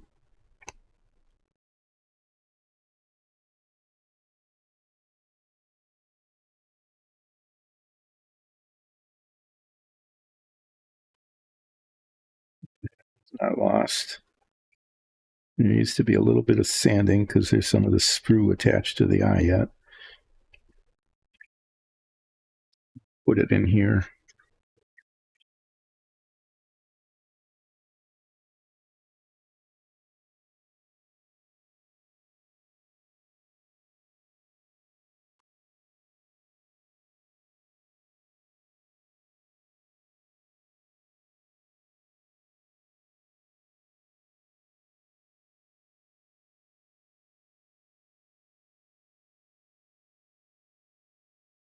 Hoping if I cut it in this direction, if it flies, it goes that way.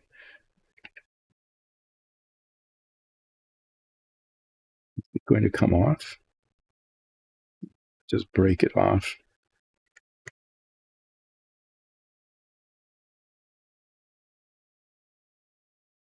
So the original Rat Fink had just little bumps on its eyeballs there to give it kind of a beady-eyed look. But then they thought, well, no, let's give it red eyeballs, beady red eyeballs. And I say no. The Rat Fink does not have beady red eyeballs.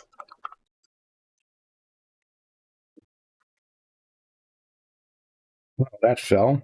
Okay.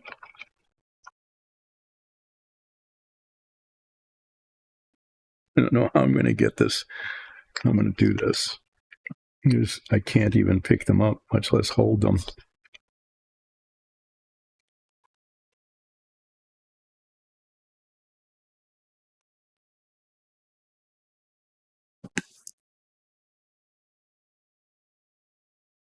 The file on it just to make it go quickly, because these are going to get painted.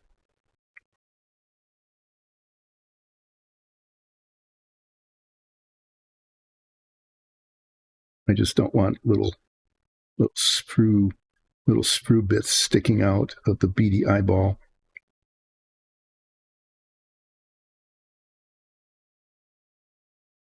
What I'm going to do with these is I'm going to put some of that gloss black paint right on the red. And I know it's not going to adhere terribly well, maybe, but I think that's okay because I kind of want the shiny beady red to show through the paint, if that makes sense. I don't know if that's going to work or not. If nothing else, they'll just be black. But they might look okay. They might look interesting. I'm not sure.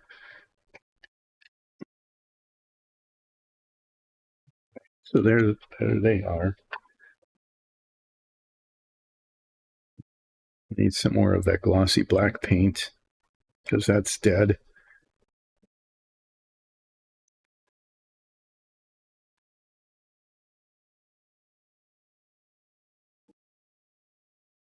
There. Let's just get a larger brush here. Okay, what I'm going to do,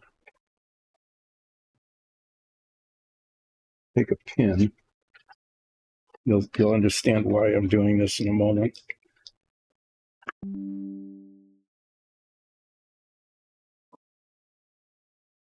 I need to hold them down. So I'm going to put a pin right in the center there. Hold it down while I paint it. And then what's going to happen is the paint's going to stick to the pin, right? No, it didn't.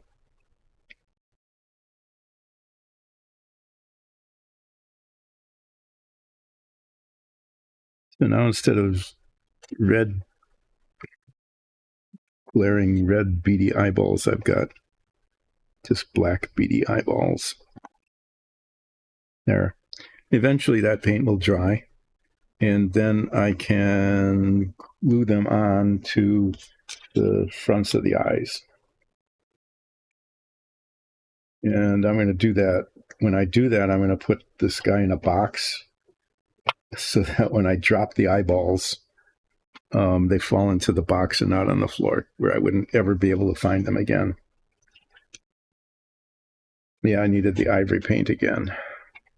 There we go, an ivory paint and a good brush. I don't imagine this is still any good. That kind of is. Let me see if I can use some of this.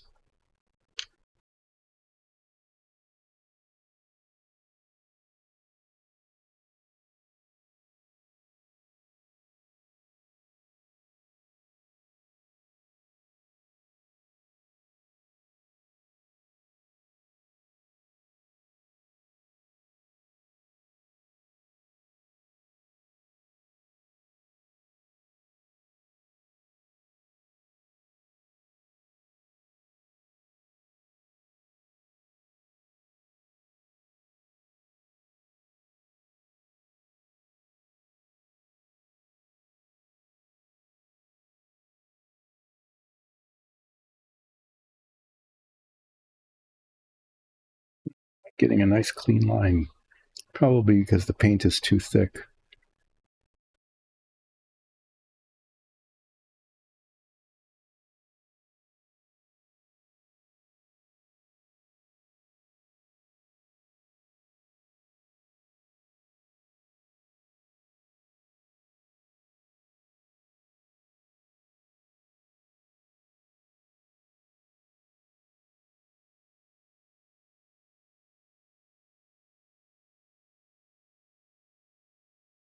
Well, that's fixed now.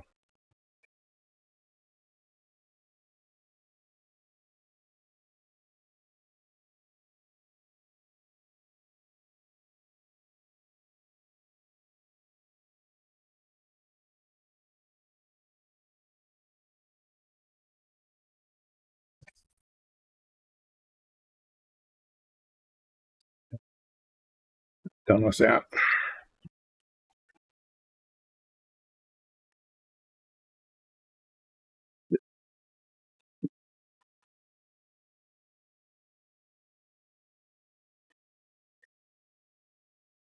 All right, I'm going to stretch my back a little bit, and then what I'm going to do next is show off our dungeon tiles.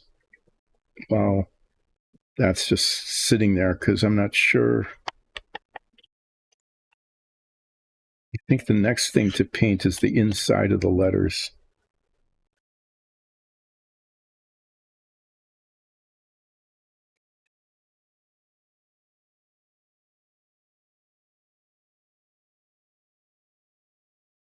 One of these whites, the white that I used for the frames on the Star Trek command bridge, covered pretty well. I think it was dead white.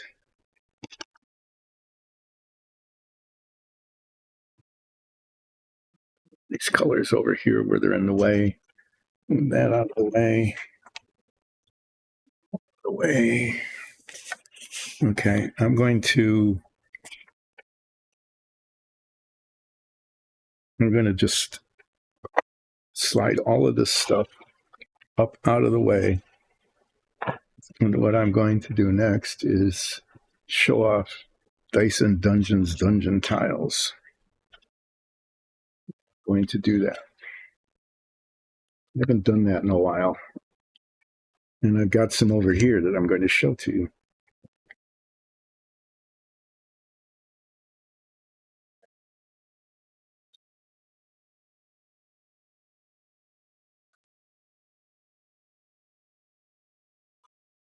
Boom, dungeon tiles. So let me explain what's going on here. This stream started because dungeon tiles that get printed on our PLA printers back here come out in black plastic. They get primed. That's been, we've learned all sorts of different ways of priming to make it efficient, because there's lots of dungeon tiles with a lot of surface area. And then they get base coated like this. And that's what I did a lot of.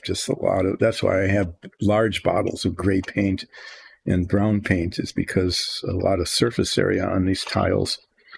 And then accent bits, like these accent blocks, get painted. And then these would actually then be washed with a dark gray wash to make them look weathered.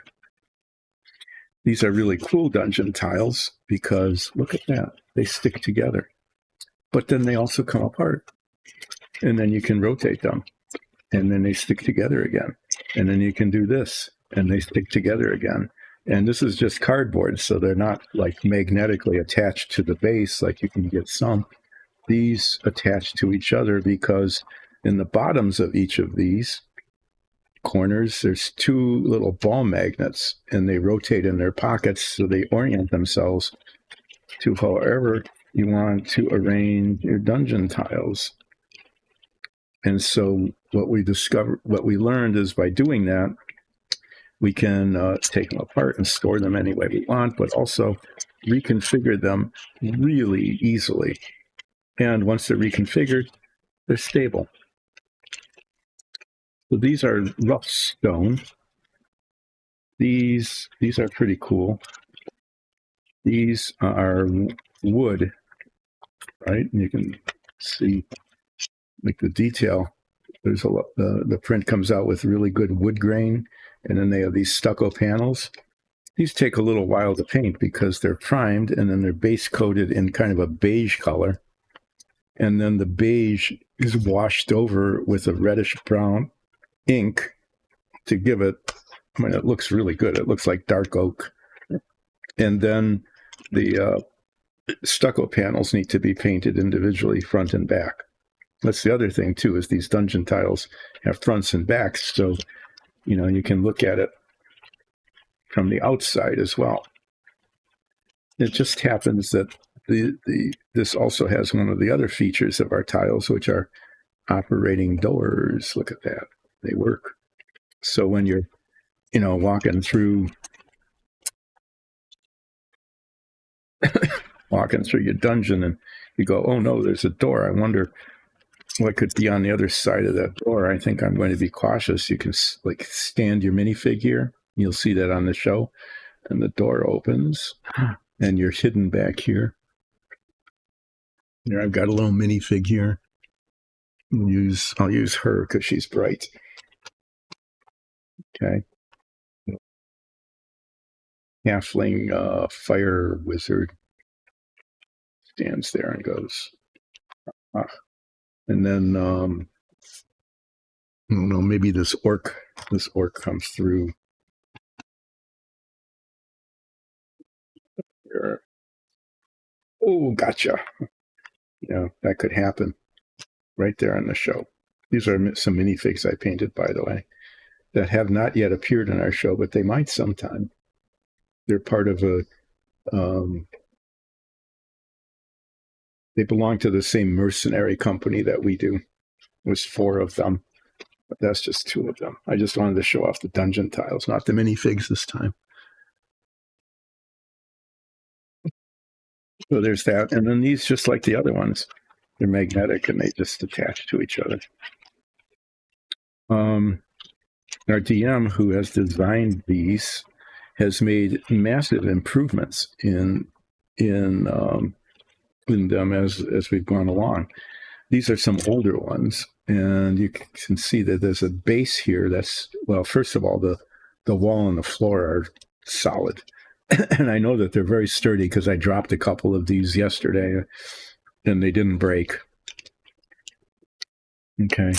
But yeah, this is a little base, and there's wells here, and what we've been doing is putting the magnets in and then attaching the base plate to hold them in place. But now we have new 3D printers that will stop printing partway through, And when they stop printing partway through, they stop like right here, and the ball magnets go in, and then they restart. And so, look, there's no seam, there's no base. It's just one solid piece, and they still work. These are cut stone pieces. They're like this one, but they're not painted yet. This is what they look like before they're painted. And then this is what it looks like after they're base coated and painted, and in this case, actually washed with a dark gray wash. This one's cool because we can also print little sigils onto the walls. This is not attached. This is part of the print. And then I painted this, to make it look like flames. Not really elaborate, but black and brass and copper and red. I think it came out looking pretty good. There's like a water sigil and an earth, the 4 elements: earth, water, air, and fire. This happens to be the fire one. So she did this amazing thing by getting rid of the glue-on bases, so it's just one solid piece. The other thing is that if you notice this door, this is the older style door, is that the door is pin hinged. The pin goes through the door, and it goes through the lintel top here, and then this is cemented on, epoxied on to hold it down. But it doesn't do that anymore. Nope. This is the same thing. It's pin hinged, but this is all solid now. Look, there's no little holes on the top, no little holes that needed to be filled in and epoxied.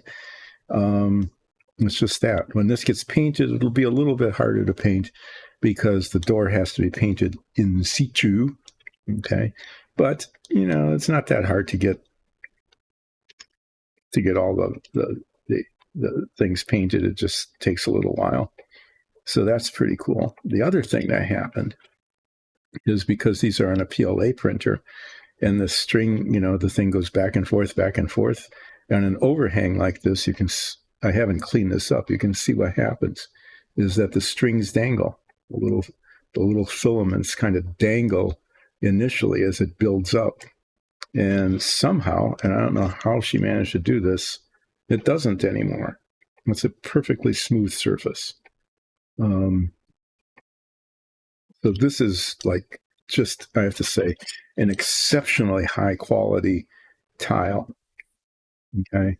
I mean, there's no overhang on the lintel of the door. There's no holes. It's all one solid piece. Just the base is integrated so that there's no separate plate on it. Yeah, they're pretty amazing. I mean, yeah, these look really good, and they look really good on camera, but these look really good even under magnification. It's pretty amazing. And the same sort of thing happens here. This is an older one, a cut stone that was painted and highlighted and washed. Okay, and you can see what happened here is that there's that, that roughness under there that if we really wanted to, we could have just filed off. But now we don't have to because, look, it's totally smooth. You can also see the difference. This is where the plate was attached, and this is plateless. So again, just massive improvement in the tiles, not to mention the just coolness of them attaching to each other and detaching. So that's how this stream got started, is the painting of these dungeon tiles for our D&D show, which you absolutely, positively, completely must watch because it is amazing. But I've got like a little more than a half hour left. I'm going to just start. I'm going to start painting the inside of these white just to see how it goes. I'm pretty sure it's the dead white that covers really well. I don't know. I'm not sure how this will go, but hopefully okay. I'm going to start with the dots.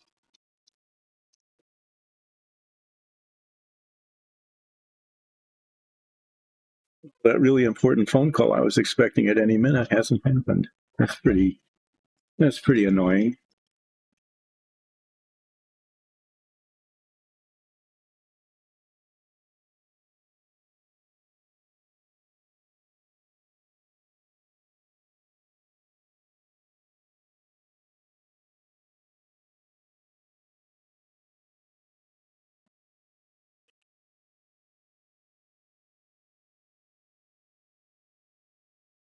This is just kind of, it's a test.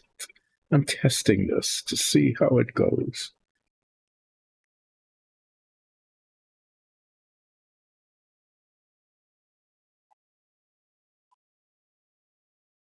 Just give you an idea of what I'm hoping to accomplish with this. So I want to paint this right up to the edge, but not over it. The edge is a pretty steep cliff. So in theory, it should go really well. And it's okay if it's a little bit ragged on the edge, because this is, after all, a rat fink.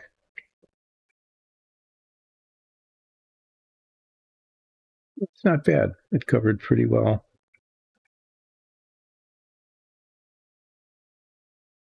It's not exactly level or smooth, but that's okay.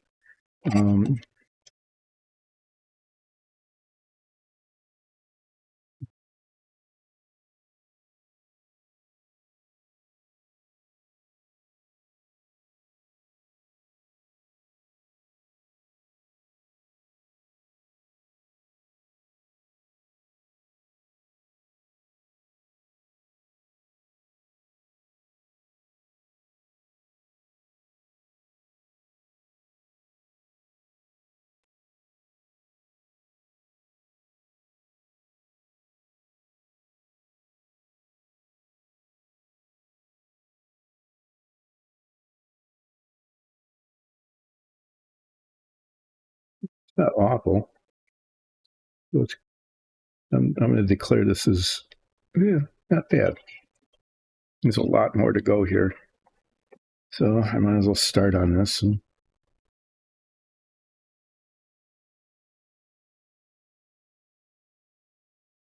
keeping the brush horizontal to try to keep the paint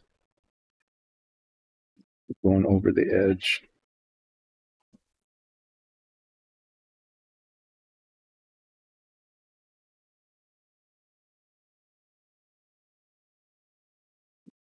Second coat this or not.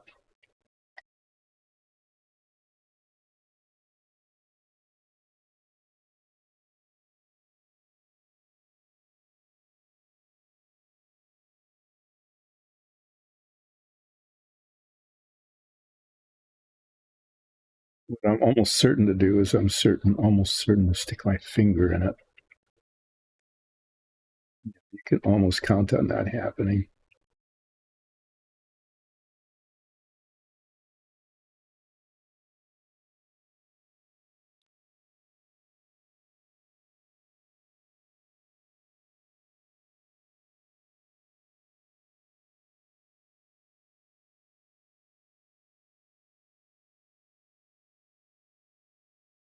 So the idea here is I want to paint the inside white. And then I'm going to I have this pearlescent paint that is thin. It doesn't cover well, but it'll be like a wash. Make it kind of shiny. And I'm going to put that on the white.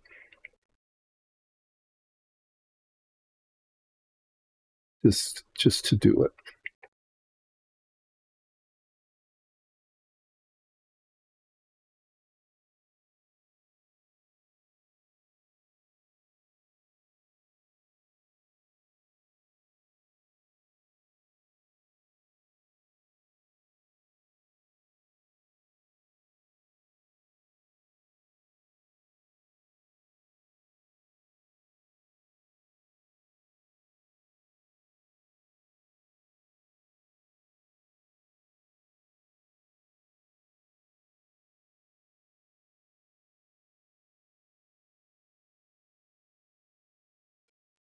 need to do though is slow down. This time when I get into the last half hour, you all know this. Focus begins to fade. Mistakes happen in in not a really good way. There are no mistakes. There are just happy accidents that, like, sure, why not? Why not believe that?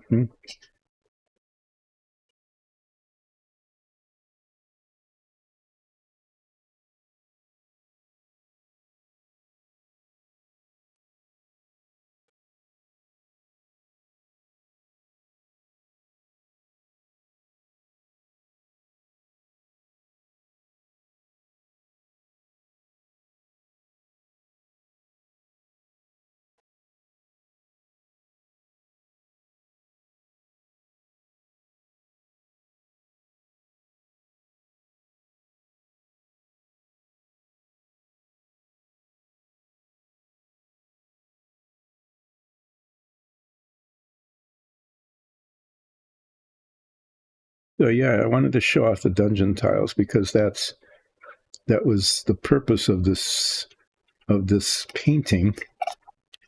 You know, wasn't the purpose of the stream. I'm not sure.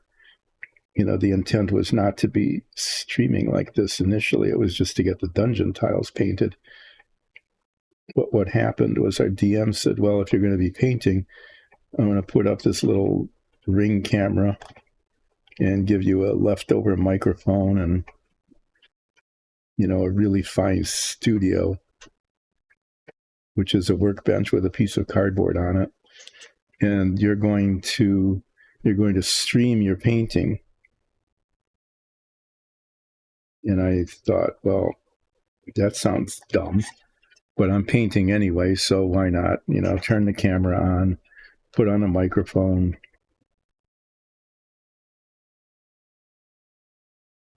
It's not taking me any extra time because I'm spending the time doing this anyway. So that wasn't a big deal. We used to have music playing, so I didn't have to talk. There was just music playing in the background, but then we've just had issues that everybody does, I think, on YouTube with spurious copyright claims, just really annoying stuff, and then you end up not being able to stream that episode because someone's claiming the music is theirs even though it isn't, and it's just a real pain. So now there's no music in the background, and there's just either silence or me talking about what it's like painting a Rat Fink in 1963.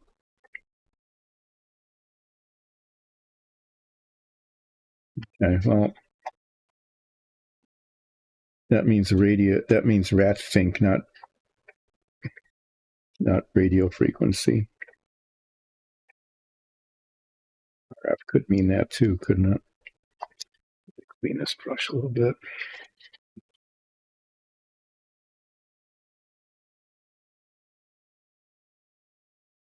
Yeah, so the inside gets painted white like this, and then I'm going to put a pearlescent wash on it to make it just look Rat Fink fancy.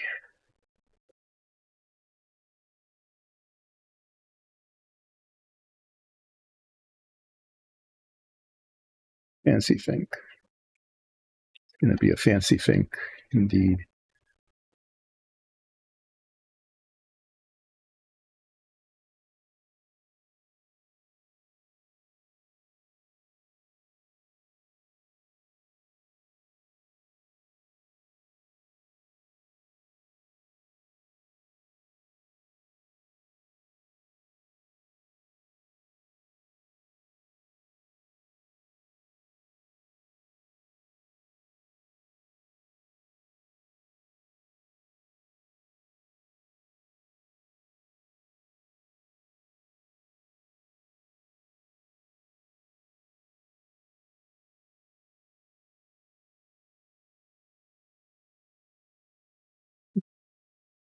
Yeah, it's kind of uneven, but finding that that's, let's say, once again, a feature, not a flaw.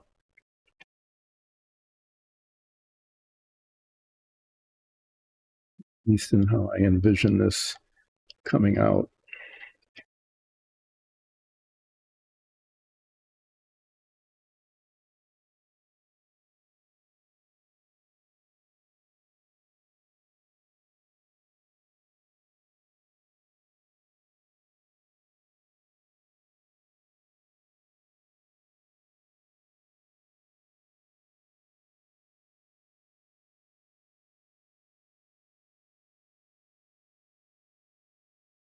Done painting this white, which is happening, fairly quickly.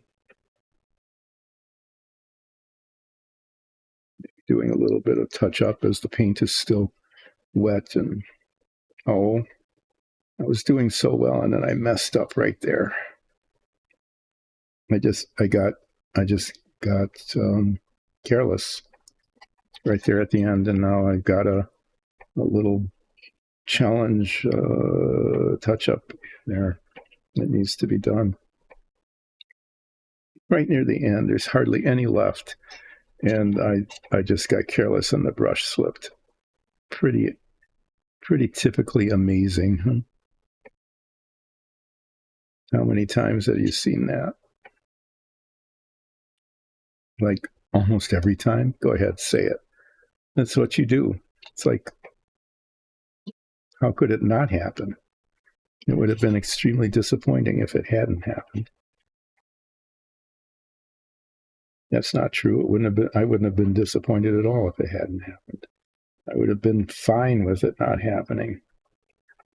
I was wondering what I was going to do with the last couple of minutes of the stream, and now I know is I'm going to get the black paint out and touch up that thing that I did right there near the end of almost being done, and congratulating myself on not messing up.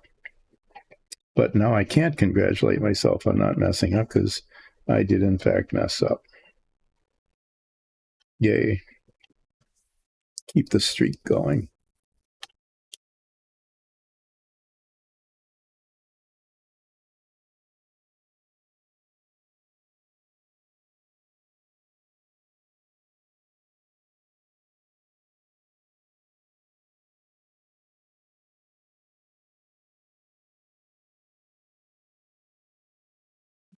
Here just refuses to get white.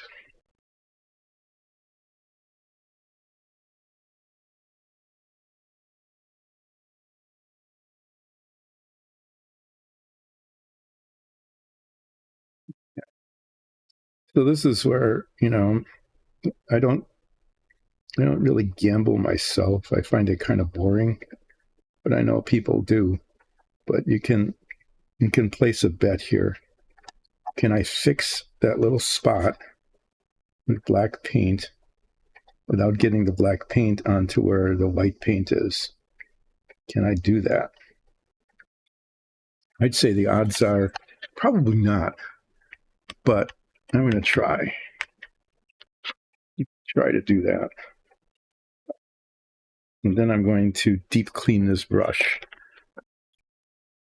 I need a tiny spot of black paint.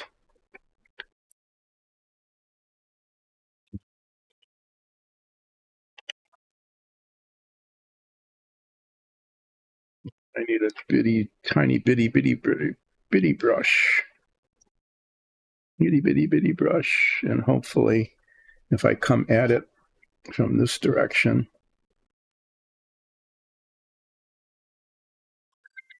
there's the phone call. Sorry, I have to stop at the moment.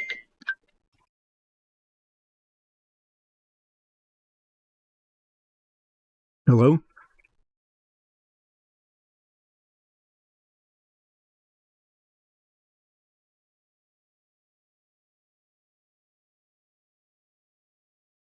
No, it came back. Okay. It just took a while. Yeah, the call came in, pretty close to being finished with the stream here.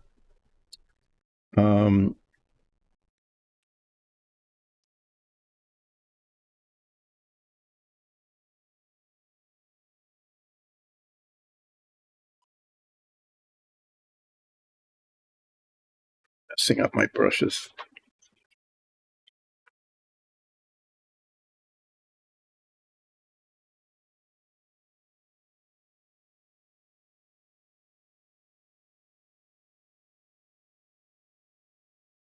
Well, I fixed whatever needed to be fixing. That was good. So that's fixed now. Yay.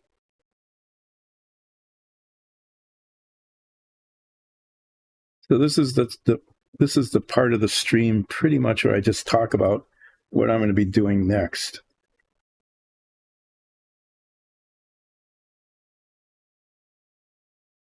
Other than attempting to, actually, there's more here than I thought there would be to be fixed.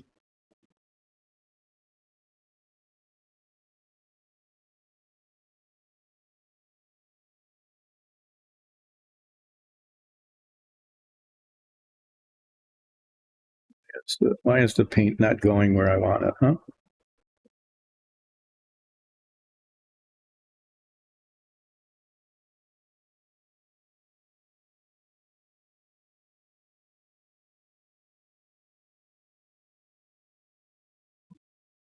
Okay.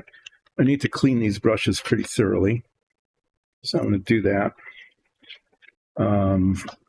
I'll be wrapping up. I think I'll be wrapping up just a little bit early today after I get these cleaned and set aside. The only other thing I could do today is attempt to attach the beady eyeballs. It's kind of tempting to try to do that. I might. Let's see how this goes. See if I can even pick them up.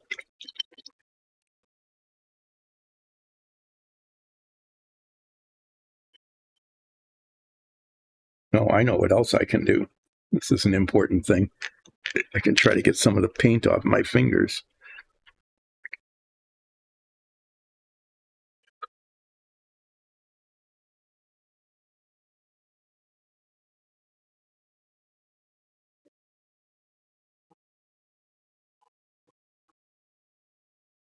So the next step is going to involve working inside this box.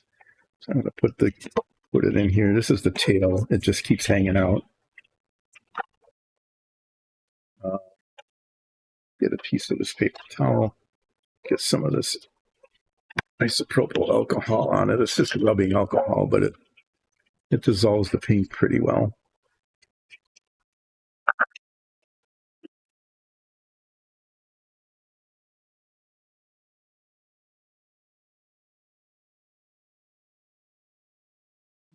I got paint all over it.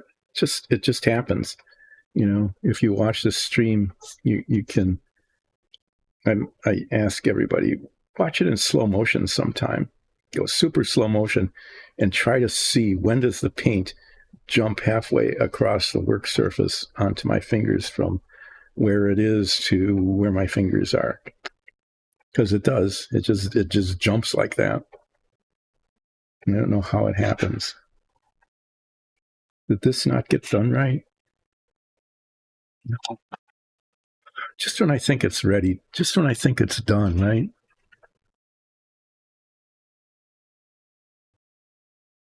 I see a problem. Just seriously, there's always something like that.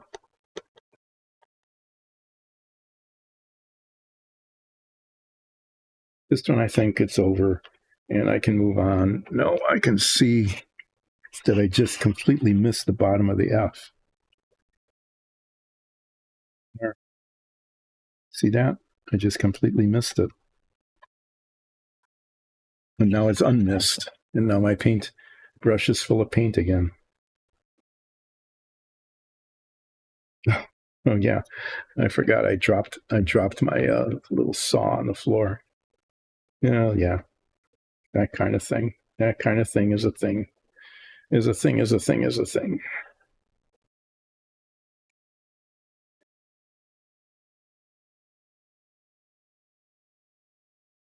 Okay, well, I am going to take the beady eyes out of the paint tray because otherwise I'll forget that they're there. And what will happen is they will be washed down the drain when I clean this. That really would happen. And I'm going to pick them up and put them up, set them here like that. There they are, and there's a flaw there.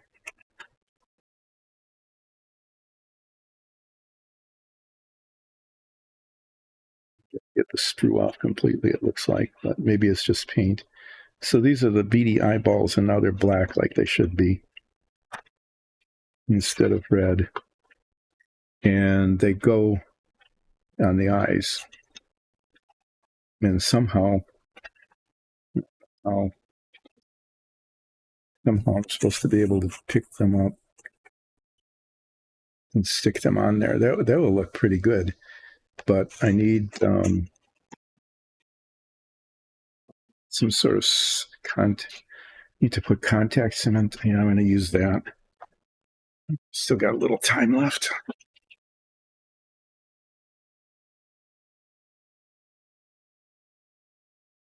If this works, what can go wrong? The last 15 minutes of the stream, dealing with contact cement, tiny little pieces that I can barely hold with the tweezers.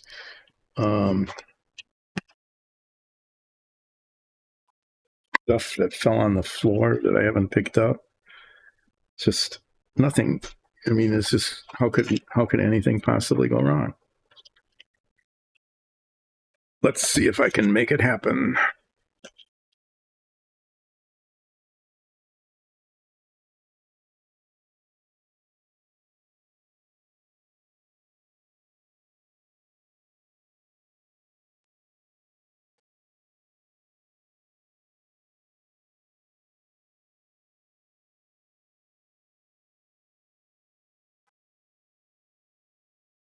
Let's get beady yellow eyeballs from the contact cement.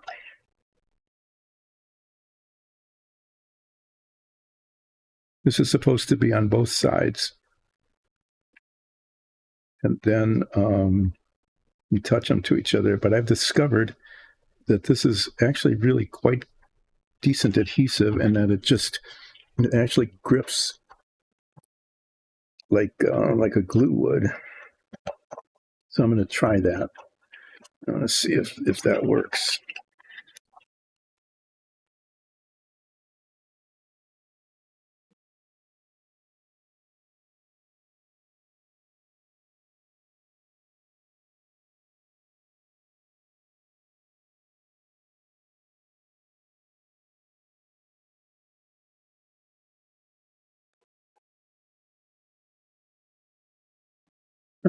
Yeah, I mean, they're on. They're not falling off.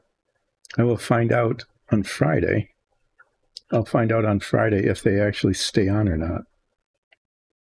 Okay?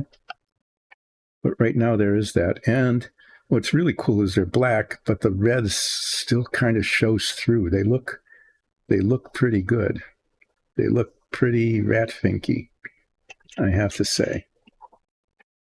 The effect, it has the effect I was hoping I would get by painting the black over the red. Yeah, not bad. And I need to just put them more or less into place and stop messing with them.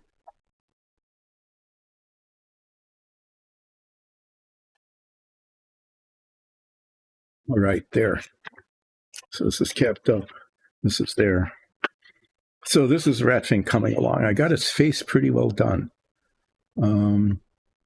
Okay, the beady eyeballs, the bloodshot eyes, the mouth came out. I think the mouth actually looks pretty decent. Was that a little bit of a problem there? Maybe a tiny touch of a problem with the red there. I'm not sure. Yeah, I mean, that looks okay. So what will need to be, what I'll be doing on Friday when I come back is I'm going to put a pearlescent wash on the RF, okay? And then I'm going to start painting his overalls, which are red.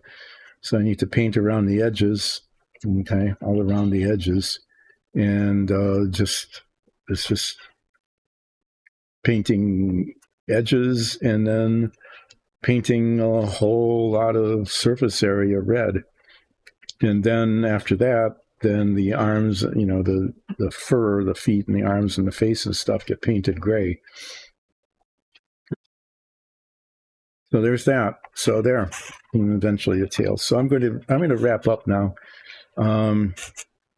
Get things set up for Friday. Yeah, that's what will happen. Hopefully it'll all go okay. I'll do the pearlescent on the RF, and then start painting the coveralls red. I should test the red paint to make sure it's still good, but I'll save that. Well, thanks everybody. I hope you enjoyed me doing Rat Fink painting stuff. It came along okay. It's got a Rat Finky face. Okay, that looks all right. And there's a whole lot more to do. And I'll be back on Friday doing some more of the more that needs to be done. Thanks again. Oh, yeah, since I had the pink out, I should have painted the inside of the ears. Those are supposed to be painted kind of pinkish white. Nah, that'll wait. I'll see you on Friday at more or less 10 o'clock Eastern Standard Time.